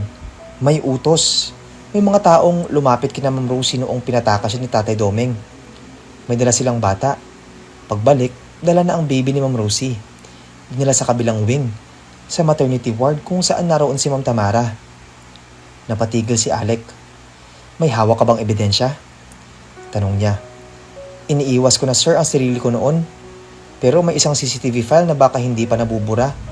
Nakita ko ang oras ng paglipat. Kung makuha po iyon, baka mag-match ang timeline. Nagpasalamat si Alec ngunit bago pa man siya makaalis sa opisina, biglang tumawag si Tamara. Babe, nandito ka ba sa office? Papunta na ako dyan. Let's have lunch. Napamura si Alex sa loob-loob niya. May kamitin na ako ngayon. Mabilis siyang sagot. Mamaya na lang tayo magkita. Pero huli na. Papunta na si Tamara. Kaya naman, minadali niyang palabasin si Nurse Riza sa likod na exit. Nagsuot siya ng maitim na shades at lumabas sa ibang pinto kung saan hindi siya mapapansin ni Tamara. Nang makarating si Tamara sa opisina, ngumiti siya at yumakap kay Alec na halatang namumutla. Babe, everything okay? Tanong niya habang inaabot ang kamay niya sa leeg ni Alec. Oo. Sagot ni Alec. Just work. Busy lang. Pero hindi yun totoo. Sa loob ng isip niya, umiikot ang lahat. At sa dibdib niya, mas lalo pa siyang hindi mapakali. Samantalang si Rosie ay muling bumalik sa tahanan ni Tatay Doming na may baon na bagong pag-asa. Buong araw siyang nakipagkita sa isang pro bono lawyer na maaaring tumulong sa kanya para mabawi ang kanyang anak. Pero iha, ani Attorney Leticia, kailangan pa rin natin ng mas matibay na ebidensya. Kailangan natin ng medical records ng anak mo, oras ng kapanganakan at ang pagkakakilanlan ng mismong sanggol. May wristband ako, attorney, sabat ni Rosie. At may saksi ako, si Nurse Riza at ang janitor, si Tatay Doming. Pati ang pagkakatugma ng panahon ng kapanganakan ko at Tita Mara. Hindi ba't may conflict yun? Tumango ang abogada. May laban ka. Pero kailangan nating i-timing. Hindi pwedeng padalos-dalos. Kinagabihan habang natutulog si Tamara, pumasok si Alex sa nursery. Doon, pinagmasdan niya ang natutulog na sanggol. Malalim ang kanyang paghinga. Mahina niyang hinawakan ang maliit na kamay nito. Ngunit, habang tinitingnan ang mukha ng bata, para bang lalong lumilinaw sa kanya ang tanong. Hahanapin ko ang totoo. Bigla niyang naisip ang ideya. Tumawag siya sa kanyang investigator. Kailangan ko ng second DNA test. Confidential. Gamit ang sample mula sa bata ngayon. Ikumpara mo. Ngunit habang papalapit na si Alex sa katotohanan, si Tamara naman ay nagsisimula ng mapanaginipan ang kanyang mga kasalanan. Sa kanyang panaginip, isang babae ang lumalakad sa madilim na pasilyo ng ospital. Bit-bit nito ang isang sanggol. Umiiyak. Sira-sira ang damit. At sa kanyang muka, galit at bigati. Akin ang batang iyan. Sigaw ni Rosie. Sa akin na siya ngayon. Sagot ni Tamara sa kanyang panaginip. Ngunit, nang tingnan niya ang kanyang braso, hindi na bata ang bitbit niya kundi isang walang laman na kumot. Nagising si Tamara na namumuo ang pawis sa kanyang noo. Tumakbo siya sa nursery. Tiningnan ang bata. Nandoon pa. Natutulog. Pero hindi siya mapakali. Bumalik siya sa kwarto. Kinuha ang kanyang phone at tumawag. Enzo, mahina niyang sabi. Kailangan nating mag-usap. Hindi na ba sapat yung kasinungalingan mo? Anong kailangan mo ngayon? May problema. Pakiramdam ko may alam na si Alec. Natahimik si Enzo. Ano ngayon? Harapin mo. Ginusto mo yan. Kinabukasan, habang naghahanda si Alec para sa isang emergency board meeting, may dumating na delivery sa opisina. Isang maliit na kahon. Walang sender. Binuksan ito ni Alec at nakita ang isang USB. May label. Katotohanan. Isinaksak niya ito sa kanyang laptop. Lumabas ang isang CCTV video mula sa ospital. Timestamp. Araw ng kapanganakan ni Rosie at Tamara. Sa video, kita si Rosie na tulog sa kama. May lalaking dumating, sumilip, tumango, tapos may babaeng dumaan. Si Tamara. Nakita niya ang aktwal na paglabas ng nurse na may hawak na sanggol. Pumasok sa ibang kwarto. Ang bata, dinala kay Tamara. Tumigil ang oras para kay Alec. Tumayo siya. Hindi na ito kutob. Hindi na ito hinala. Ito na ang katotohanan. Ngunit, bago pa siya makalabas ng opisina, biglang dumating ang isang assistant. Sir, may nangyaring emergency. Si Ma'am Tamara po, nasa ospital. Bigla pong nawalan ng malay. Nagulat si Alec. Hindi niya alam kung paano hahatiin ang sarili. Ngunit bago pa siya umalis, sinulyapan niya muna ang USB at iniabot ito sa kanyang legal counsel. Siguraduhin may kopya tayo nito. Itago ito. Hindi pwedeng mawala. Habang si Tamara ay nasa ospital, pinilit niyang bumangon sa kama. Nasaan si Alec? Tanong niya. Nasa board meeting pa raw po, ma'am. Sagot ng nurse. Tumitig siya sa kisame. Halos hindi makahinga. Alam niyang oras na lang ang binibilang. Unti-unti na siyang nabubunyag. At sa kaibuturan ng kanyang puso, alam niyang wala ng takas. Samantalang si Rosie, sa wakas, ay nakatanggap ng tawag mula sa abogada niya. May lead na tayo. May official report ng DNA comparison. At mukhang papabor sa atin ang resulta. Napasandal si Rosie sa pader. Napaluha. Sa wakas, hindi lang siya ang may hawak na ebidensya, pati ang batas. Nagsisimula ng makinig sa kanyang sigaw. At sa kanyang dibdib, naramdaman niya ang tibok ng pag-asa. Hindi na magtatagal, makukuha na niya ang anak niya. Mainit ang sikat ng araw habang mabilis na tumatakbo ang itim na SUV ni Alex sa kahabaan ng Ayala Avenue. Nasa likuran siya ng sasakyan, nagsusuri ng mga dokumento para sa isang board meeting. Habang abala sa pagbabasa, biglang nagpreno ang sasakyan. Isang matinding pag-uga ang gumising sa lahat ng senses ni Alex. "Boss!" Sigaw ng driver. "May babae po. May nasagasaan." Agad bumakas ang pinto ng sasakyan. Bumaba si Alex. Sa gitna ng kalsada, isang babae ang nakahandusay. May sugat sa noo, putik ang suot, at payat na payat. May yakap siyang sanggol sa dibdib. Puno ng dugo ang palad nito habang pilit na inalalayo ang bata mula sa mga tao. "Rosie?" Parang lumindol sa puso ni Alex nang makilala ang mukha ng babae. Hindi siya makapaniwala. Ang babaeng matagal niyang pinapangarap makita. Ang babaeng gabi-gabi niyang napapanaginipan. Nasa harapan niya. Sugatan. Marumi. Nanghihina. "Rosie!" Sigaw niya sabay lapit at lumuhod. Inalalayan niya ito habang papalapit ang mga tao. "Tumawag na ambulansya! Bilis!" Huwag mo akong hawakan." Mahina ngunit matigas ang boses ni Rosie. "Kinuha ninyo ang anak ko. Kinuha ni Tamara ang anak ko." Halos mamilog ang mga mata ni Alex na narinig. "Ano?" "Iyon ang anak ko. Hindi ito." Tinuro ni Rosie ang sanggol sa kanyang bisig. "Hindi ito ang anak ko. Anak iyan ni Tamara. Ipinagpalit niya. Pinalitan niya sa ospital. Kinuha niya ang anak natin." "Rosie, anong sinasabi mo?" Nanginginig ang boses ni Alex. Hindi ba yan ang anak mo?" "Anak niya ito. Babae yan. Ang anak ko lalaki." Sa sandaling iyon, hindi na muling nakapagsalita si Alex. Ang puso niya ay parang pinipiga at ang utak niya ay pilit iniintindi ang kabuuan ng sinasabi ni Rosie. May mga taong lumapit, nagsimula ng tumulong. Isinakay si Rosie at ang sanggol sa ambulansya. Si Alex ay sumama, hawak pa rin ang kamay ni Rosie na nanginginig. Tahimik siya. Nanggigilid ang luha habang paulit-ulit sinasabi ni Rosie na ninakaw ang anak niya. Sa ospital, agad na inasikaso si Rosie. Kinailangan siyang tahiin sa noo. Habang inaasikaso siya, si Alex ay naglakad papunta sa testing lab.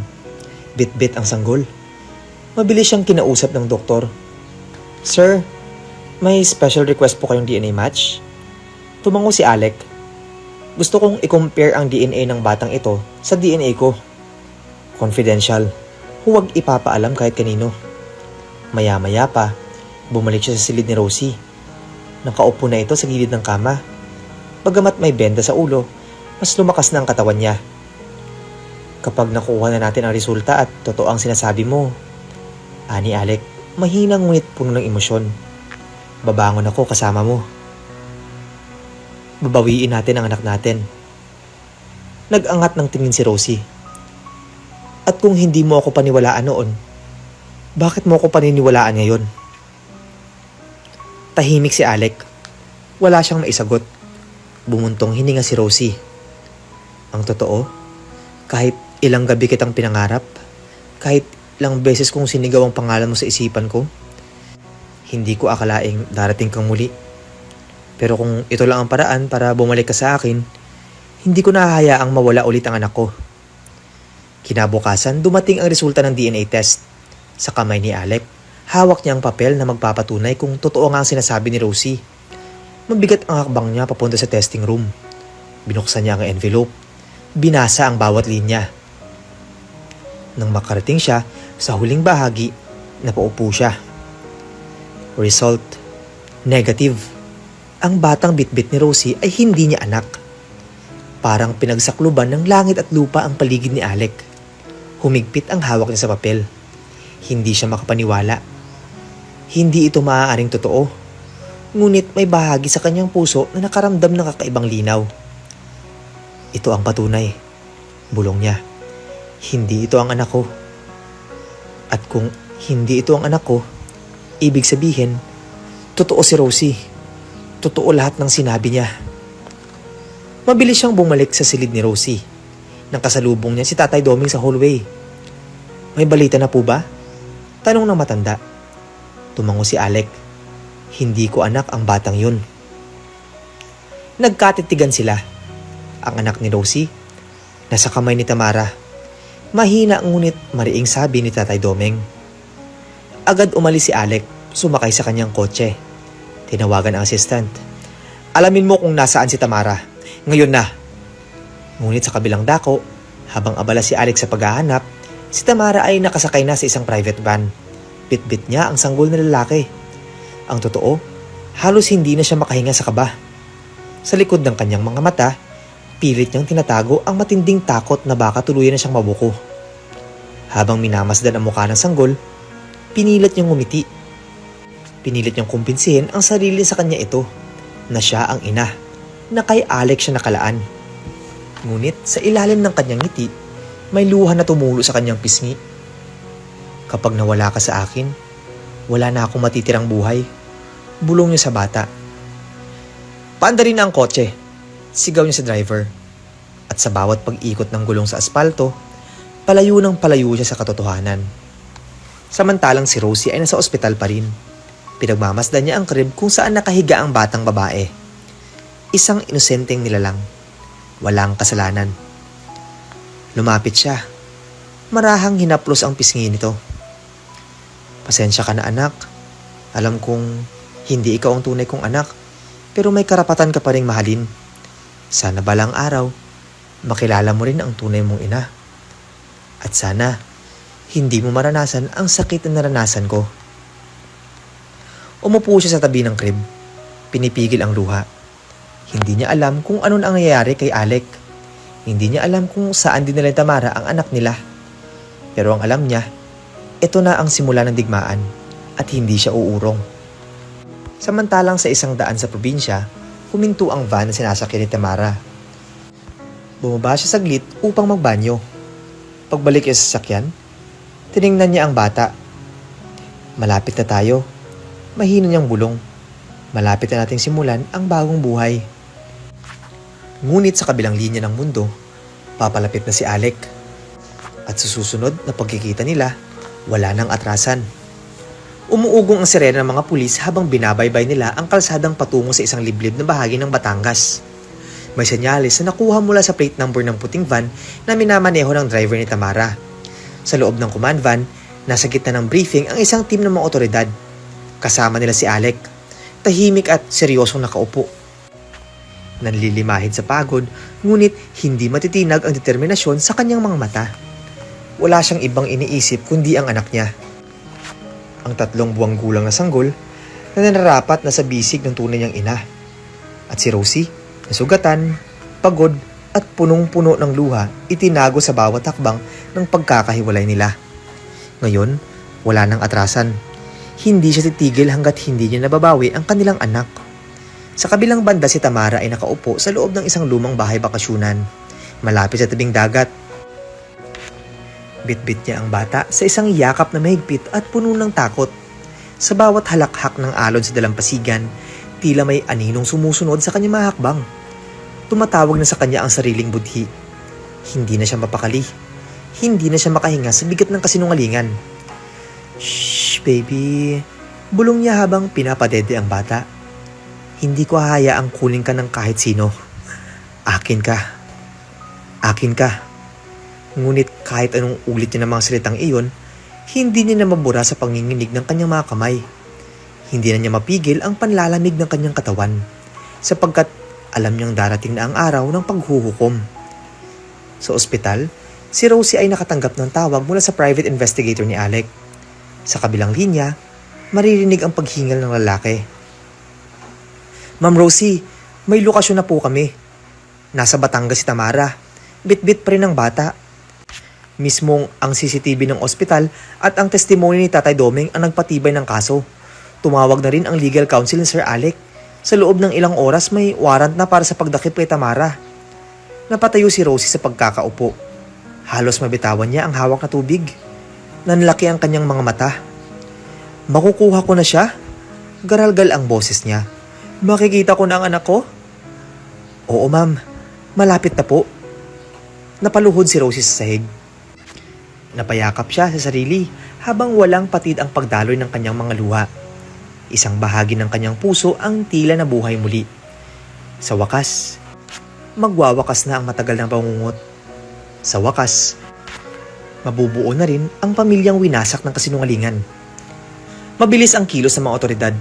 Pinalibutan nila ang bakasyunan. May mga pulis na nagtakda ng perimeter. Nakabantay ang lahat. Si Alec ay nakatayo sa likod ng isang SUV. Nakasuot ng bulletproof vest. Ngunit ang kanyang paningin ay nakasentro lamang sa pintuan ng bahay. Tamara, lumabas ka na! Sigaw ng isa sa mga opisyal gamit ang megaphone.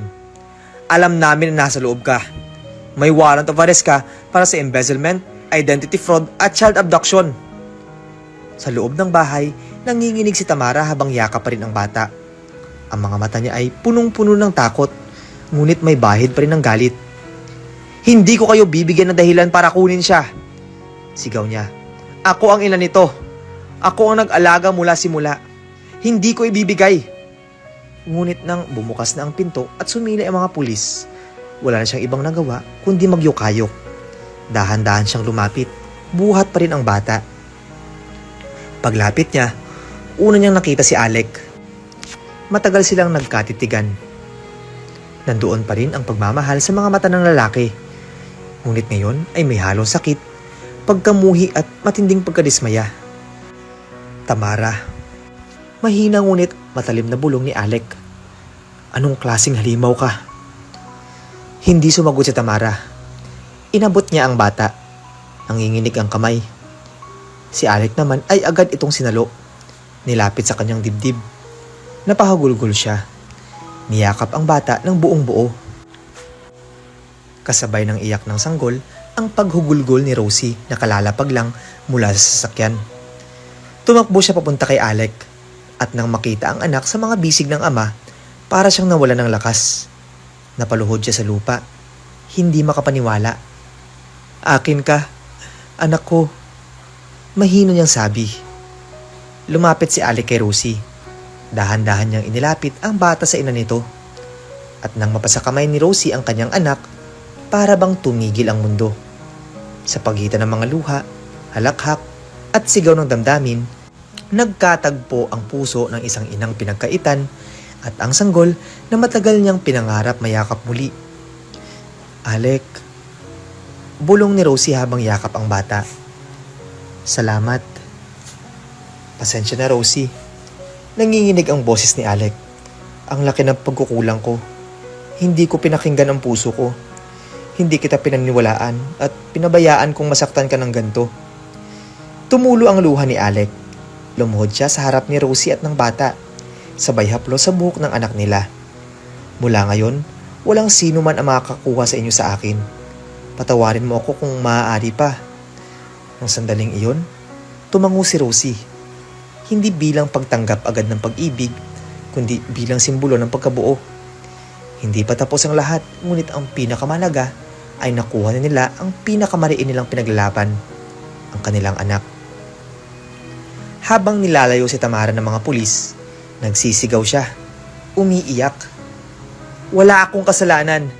Hindi ko kayo niloko. Minahal ko si Alec, ako ang dapat niyang pinakasalan. Ngunit wala nang pumansin sa kanya. Ang mga kamera ng media ay nag-flash. Ang mga kasong isinampa sa kanya ay nagsimula ng ilabas. Embezzlement, identity fraud, child abduction. Lahat ng kasalanan niya ay unti-unting lumantad sa mata ng lipunan. Sa sumunod na araw, naglabas ng opisyal na pahayag ang Villar Global Holdings. Ipinagbibigay alam po namin sa publiko na si Miss Rosie Villar ay walang kinalaman sa anumang anomalya sa kumpanya. Siya ay biktima ng panlilinlang. Ang mga nawalang pondo ay natrace kay Tamara de Guia, dating executive ng kumpanya, na ngayon ay nakasuhan na. Sa telebisyon, Live ang coverage. Maraming mga tao ang nanood habang lumuluha si Rosie sa isang panayam. Kung may natutuhan man ako, sabi niya, iyon ay ang mawalan ng pag-asa. Kahit pa ang buong mundo ay tumalikod sa iyo. At kahit wasak na wasak ka na, ang pagmamahal ng isang ina ay kailanman hindi matatalo ng kasinungalingan.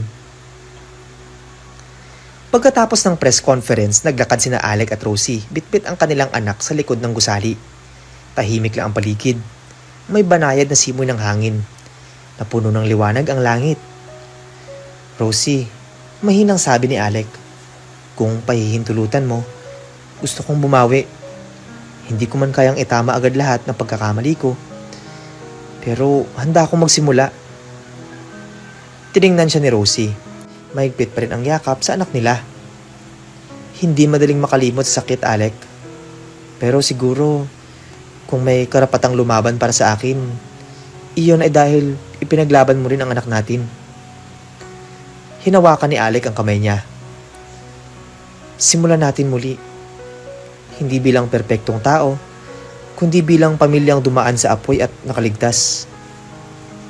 At sa ilalim ng liwanag ng bagong umaga, tuluyang bumagsak ang mga pader ng kasinungalingan. Ang katotohanan sa wakas ay lumaya. Ang liwanag ng umaga ay malambing na sumungaw sa mga bintana ng isang bagong tahanan. Wala na ang tagpi-tagping bubong. Wala na ang malamig na sahig na barong-barong na minsang tinirahan ni Rosie. Sa halip, narito siya ngayon sa loob ng isang simpleng ngunit payapang bahay sa loob ng isang gate subdivision sa Tagaytay. Humihinga siya ng malalim habang nakaupo sa isang puting sofa. Yakap ang anak na natagpuan niya matapos ang panibugho, panlilinlang at matinding laban. Minsan ay inakala niyang hindi niya na muling mararanasan ang ganitong katahimikan. Minsan ay inakala niyang mawawalan sa kanya ang lahat. Pero ngayon, habang pinagmamasdan ang maamong muka ng kanyang anak na natutulog sa kanyang dibdib, alam niyang kahit papaano may katarungan pa rin sa mundong ito. Anak, ang payapa mo kapag natutulog ka, bulong niya habang hinahaplos ang buhok ng sanggol. Sana habang lumalaki ka, dalhin mo ang lakas na ipinaglaban natin. Dahil mula sa unang araw, hindi kita sinukuan. Nagbukas ang pinto mula sa kusina. Si Alec ay lumabas. Suot ang simpleng puting polo at asul na apron. May hawak siyang tray na may lamang 2 tasa ng tsaa at ilang piraso ng pandesal na bagong lutong tinapay. Good morning. Malambing niyang bati. Ngumiti si Rosie. Nagluluto ka na naman? Tumango si Alec habang inilalapag ang tray sa lamisita sa harap nila. Sinabi ko sa sarili ko, habang buhay kitang paglulutuan bilang paghingi ng tawad. Sagot niya. Pabirong may ngiti ngunit may bahid ng sinseridad ang boses. Napakadramatik mong asawa? Biro ni Rosie. Asawa? Balik ni Alec, nanlalaki ang mata. So, asawa mo na ulit ako? Umiling si Rosie. Natawa ng mahina. Well, ayaw mo ba? Gustong gusto ko. Tahimik silang nagkatinginan. Sa pagitan ng biro at init ng tsaa, may mga damdaming pilit bumabalik. Hindi pa rin nawawala ang kirot ng kahapon. Ngunit unti-unti, ang sugat ay nagsisimula ng maghilom. Sa mga sumunod na araw, pinuno ni Alec ang bawat araw ng pagsisikap. Hindi lamang sa trabaho, kundi sa loob ng bahay. Siya na ang bumabangon para sa midnight feedings ng anak nila. Siya ang nagpapaligo, nagpapadede gamit ang bote, at siya rin ang naglalaba ng maliliit na damit ng bata. Bawat kilos niya ay puno ng paghingi ng tawad. Bawat hakbang niya ay pagtatangkang buuin muli ang tiwalang kanyang winasak. Si Rosie naman bagamat tahimik ay ramdam ang lahat. Ramdam niya ang pagsusumikap ni Alec at unti-unti natututong muling magtiwala. Ngunit iba na siya ngayon. Hindi na siya ang dating Rosie na tahimik at masunurin. Ngayon, isa na siyang inang handang ipaglaban ang sarili. Isang babaeng lumaban sa mga kasinungalingan at nakabalik ng mas matatag. May araw na magkasama silang lumabas. Sa parke, habang tulog sa stroller ang anak nila, naupo sila sa lilim ng isang puno. Rosie, panimula ni Alec, Gusto kong malaman mo na hindi ko hihilingin kalimutan mo ang lahat ng nangyari. Pero umaasa ako, sana balang araw, mapatawad mo ko. Tumango si Rosie habang pinagmamasdan ang mga dahong unti-unting hinihipan ng hangin. Hindi ko malilimutan ang sakit, Alec. Hindi ko malilimutan kung paanong pinaniwalaan mo si Tamara kaysa akin. Pero sa kabila ng lahat, nandito ka ngayon at mas pinipili mong bumawi. Kaya siguro sa bawat araw na lumilipas, natututo rin ako magpatawad. Hindi dahil sa nakalimot ako, kundi dahil gusto kong lumaya. Lumuha si Alec. Hindi niya napigilan. Sa unang pagkakataon, hindi niya natago ang sariling kahinaan. Salamat, Rosie. Anya. Hindi ko karapat-dapat ang pangalawang pagkakataon na ito, pero habang nabubuhay ako, sisiguraduhin kong magiging mabuting asawa at ama ako. Samantala, sa loob ng piitan ng isang female detention center sa Maynila, nakaupo si Tamara sa malamig na semento. Mag-isa, walang kasama. Wala na ang alahas, ang mga branded na damit at ang make-up na araw-araw niyang sinusuot noon. Ang mukha niya ngayon ay maputla. Ang mga mata ay puno ng pagkadurog. Tumanggap siya ng liham mula sa kanyang dating abogado. Ipinaabot dito na hindi na ito magre-representa sa kanya dahil sa bigat ng ebidensya. Naiwan siyang nangangatal habang hawak ang papel. Maya-maya may dumating na bisita. Ikaw? Halos hindi makapaniwala si Tamara na makita ang lalaking nakatayo sa kabila ng salamin. Hindi ako makapaniwala. Dumating ka. Si Enzo, ang dating kasintahan niyang tunay na ama ng batang babae na isinilang niya, ay nakatayo. Malamig ang ekspresyon. Alam mo kung bakit ako nandito? Tanong nito. Para tulungan ako? May konting pag-asa sa tinig ni Tamara. Umiling si Enzo. Para sabihin sa iyo na hinding-hindi na ako muling madadamay sa kahit anong kaguluhan mo. Enzo, namutla si Tamara. Wala ka man lang bang awa? Anak mo siya. Anak ko siya, oo. At kapag maayos na ang buhay ko, siya ang papalakihin ko. Pero ikaw, Tamara, ikaw ang dahilan kung bakit muntik kaming mawalan ng karapatan sa katotohanan. Hindi mo ko ginawang ama. Ginamit mo lang ako para makuha si Alec. Lumuha si Tamara. Minahal ko siya. Minahal mo lang ang ideya na siya ang kayamanan mo, hindi ang tunay niyang pagkatao. Kung minahal mo siya, hindi ka sana nanira ng buhay. Tumalikod si Enzo at naglakad palayo. Naiwan si Tamara sa likod ng rehas. Ang mga luha ay hindi na mapigilan. Ang silid ay muling lumamig. Ang mundo niya ay tuluyan ng gumuho. Samantala sa Tagaytay, habang payapang natutulog ang anak nila sa crib, si Rosie ay nasa veranda. May hawak na tasa ng mainit na tsaa. Lumapit si Alec. May bit-bit na balikat na balabal at maingat itong inilagay sa mga balikat ni Rosie. Malapit nang dumating ang taglamig, sabi ni Alec. Tumango si Rosie. Pero hindi na ako giniginaw. Nagkatinginan silang dalawa. Sa gitna ng lamig ng hangin, may init na unti-unting bumabalik sa kanilang mga mata. Simula ulit? Tanong ni Alec. Simula ulit. Sagot ni Rosie, sabay abot ng kanyang kamay. At sa ilalim ng malamlam na bituin, magkahawak kamay silang pumasok sa loob ng bahay. Isang bagong simula. Isang bagong pag-asa. Lumipas ang ilang buwan mula nang muling mabuo ang pamilyang minsang winasak ng kasinungalingan at pagkakamali. Sa bawat araw na dumarating, isang bagong pahina ang binubuksan ni na Alec at Rosie. Hindi upang kalimutan ang nakaraan, kundi upang harapin ang bukas na may pag-asa, tapang at pagmamahalan. Ang dating bakanting bakuran ng bahay nila sa Tagaytay ay ngayon puno ng mga bulaklak at mga laruan ng sanggol. Tuwing hapon, maririnig ang masayang halakhakan ni Rosie habang karga ang anak nila na ngayon ay halos 1 taon na. May malalambot na kulot ang buhok ng bata. May malalalim na mata na wari mo'y sinasagap ang bawat sulok ng mundo. Alec, nasaan na yung bagong duyan? Tawag ni Rosie mula sa hardin habang inaalalayan ang anak na sinisikap gumapang sa malambot na banig. Mula sa garahe, lumabas si Alec. Pawisan, ngunit nakangiti habang bitbit ang kahoy na may lamang baby swing. Ayan na love, kasama pa yung manual. Sagot niya habang mabilis na lumapit. Minsan pa bumalik sa alaala ni Rosie ang lalaking minsang naging estranghero sa sariling asawa. Ngayon, heto siya. Walang sawang pinipilit na maging mas mabuti. Walang araw na lumilipas na hindi nagpapaalala kay Rosie na siya ay minamahal. Minamahal hindi dahil sa utang na loob o pagsisisi lamang, kundi dahil sa isang puso na sa kabila ng pagkakamali ay naghanap ng daan pabalik. Anak, tingnan mo si daddy oh. Pawis na para lang sa'yo. Natatawang sabi ni Rosie habang pinapadede ang sanggol.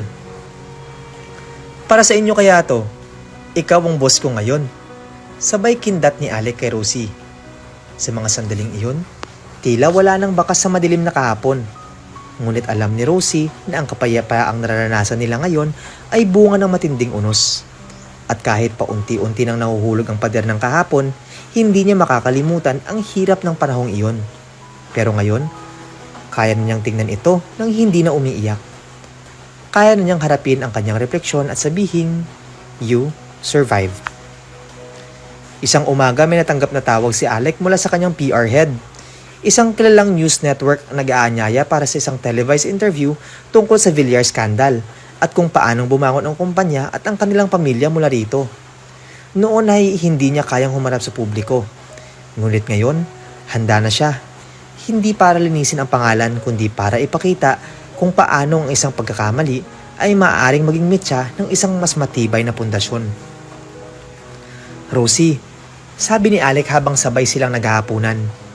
Iniimbitan tayo para sa interview. National TV. Para sa mga taong gustong malaman ang totoo mula mismo sa atin. Hindi agad sumagot si Rosie. Tumitig siya sa plato. Tapos sa anak nilang natutulog sa duyan na malapit sa kanila. Sa tingin mo, kailangan pa ba nating magsalita? Hindi ba sapat na tahimik tayong bumabangon? Siguro nga. Pero naisip ko lang, baka may ibang Rosie rin dyan sa mundo na kailangang marinig ang kwento mo. Kwento natin. Napatingin si Rosie sa asawa. Ramdam niya ang sinseridad sa boses nito. Naisip niya, oo nga. Hindi lang ito para sa kanila. Ito ay para rin sa bawat babaeng iniwan. Sa bawat inang pinagkaitan. Sa bawat lalaking natutong humingi ng tawad. At sa bawat pusong piniling magmahal muli. I will do it, sagot niya. Tahimik pero buo ang loob. Para sa mga gaya ko. To give them hope na eventually, everything will be alright. Ilang linggo lang ang lumipas at isinagawa ang interview sa isang tahimik at eleganteng studio. Nandoon sina Alec at Rosie, magkahawak kamay habang nasa tapat nila ang anchor. Mainit ang ilaw. Malamig ang hangin sa loob ng silid pero mas malamig ang mga palad ni Rosie. Ngunit nang hawakan ni Alec ang kanyang kamay, unti-unti siyang nagiging kalmado. Rosie, tanong ng anchor, kung babalikan mo ang lahat ng nangyayari, kung tatanungin ka kung bakit mo napiling patawarin si Alec, ano ang isasagot mo? Saglit na natahimik si Rosie. Pinagmasdan niya ang kamera. Sa isipan niya, hindi ito basta kamera. Ito ay mga mata ng libu-libong tao. Mga pusong minsang nasaktan at maaaring naghahanap ng liwanag. Ang kapatawaran ay hindi madaling ibigay. Panimula niya. Lalo na kung galing sa taong minsang binaliwala ka. Pero dumating ang araw na napagtanto ko, ang bigat ng galit ay hindi lang nagpapabigat sa loob, kundi pinipigilan kang makahinga. At kung hindi ako magpapatawad, ako rin naman ang matatalo. Napatango ang anchor. Si Alec ay napatingin sa kanya. May luhang pilit pinipigil. At para sa mga kababaihan na pinagdudahan, iniwan o pinagbintangan ng hindi makatarungan, sana ito ang magsilbing paalala na ang katotohanan ay laging lumilitaw. Huwag mawalan ng pag-asa. Laban lang. Hindi lahat ng sugat ay habang buhay. May mga sugat na gumagaling at nagiiwan ng markang nagiging paalala na nalampasan mo yung akala mong ikamamatay mo. Pagkatapos ng interview, kumalat agad ang video sa social media. Libo-libong komento ang natanggap na Alec at Rosie. May mga mensahe mula sa mga ina na nakaranas ng diskriminasyon, sa mga asawang nagkamali at gustong bumawi, at sa mga batang piniling mahalin kahit hindi perpekto ang kanilang pamilya. Nagpaabot din ng mensahe ang ilang dating empleyado ng kumpanya na ngayon ay muling nakuha ang tiwala sa pamunuan ni Alec. Hindi dahil sa kayamanan, kundi dahil sa pagpapakumbaba ng kanilang CEO. Sa kulungan, habang nagwawalis ng sahig, napanood ni Tamara ang panayam ni na Alec at Rosie. Tahimik siyang nakaupo matapos ito. Hawak ang lumang larawan niya noong college. Kasamang masaya sina Rosie at Alec sa isang graduation party. Hindi niya napigilang mapaluha. Sa loob ng mga silid ng pagkakakulong, doon niya napagtanto na ang pagmamahal ay hindi nasusukat sa kung anong kayamanan ang kayang ibigay, kundi kung ilang beses kang kayang patawarin sa kabila ng kasalanan. Sa huling bahagi ng taon sa isang maliit na simbahan sa Tagaytay, isang misa ng pasasalamat ang idinaos. Hindi ito ang grande. Wala itong sosyal na imbitado. Wala ring mamahaling dekorasyon. Ngunit ang bawat panauhin ay totoo. Bawat ngiti ay may kahulugan. Naroon ang ilang kapitbahay na tumulong kay Rosie noong wala siyang matirhan. Naroon si Tatay Domeng, ang janitor na naging bayani ng kanilang kwento. Naroon ang mga dating empleyado ng Villar Global na ngayon ay muling nagtitiwala sa kumpanya. Naroon din ang mga kaibigang tahimik na sa simula, ngunit hindi kailanman lumayo. Habang binabasbasan ng pari ang kanilang anak, magkayakap sina Alec at Rosie. Hindi nila kailangang magsalita para ipahayag ang nararamdaman, sapagkat sa katahimikan ng simbahan, sa init ng kandila at liwanag ng araw na pumapasok sa mga kulay na bintana, naroon ang pagsilang ng tunay na himala.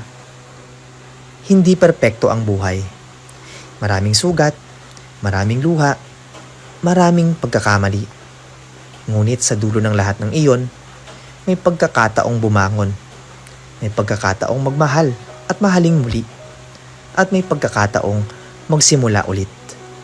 Hindi sa paglimot, kundi sa pagyakap sa katotohanan. Hindi sa pagtanggi, kundi sa pagharap ng buong tapang. At sa dulo ng lahat ng sakit, ang kapayapaan ay matatagpuan din. Kung bago ka pa lang sa channel na ito, mga kwento ni Ate Jane, istorya mo, ikwento ko, huwag kalimutang pindutin ang notification bell at subscribe button.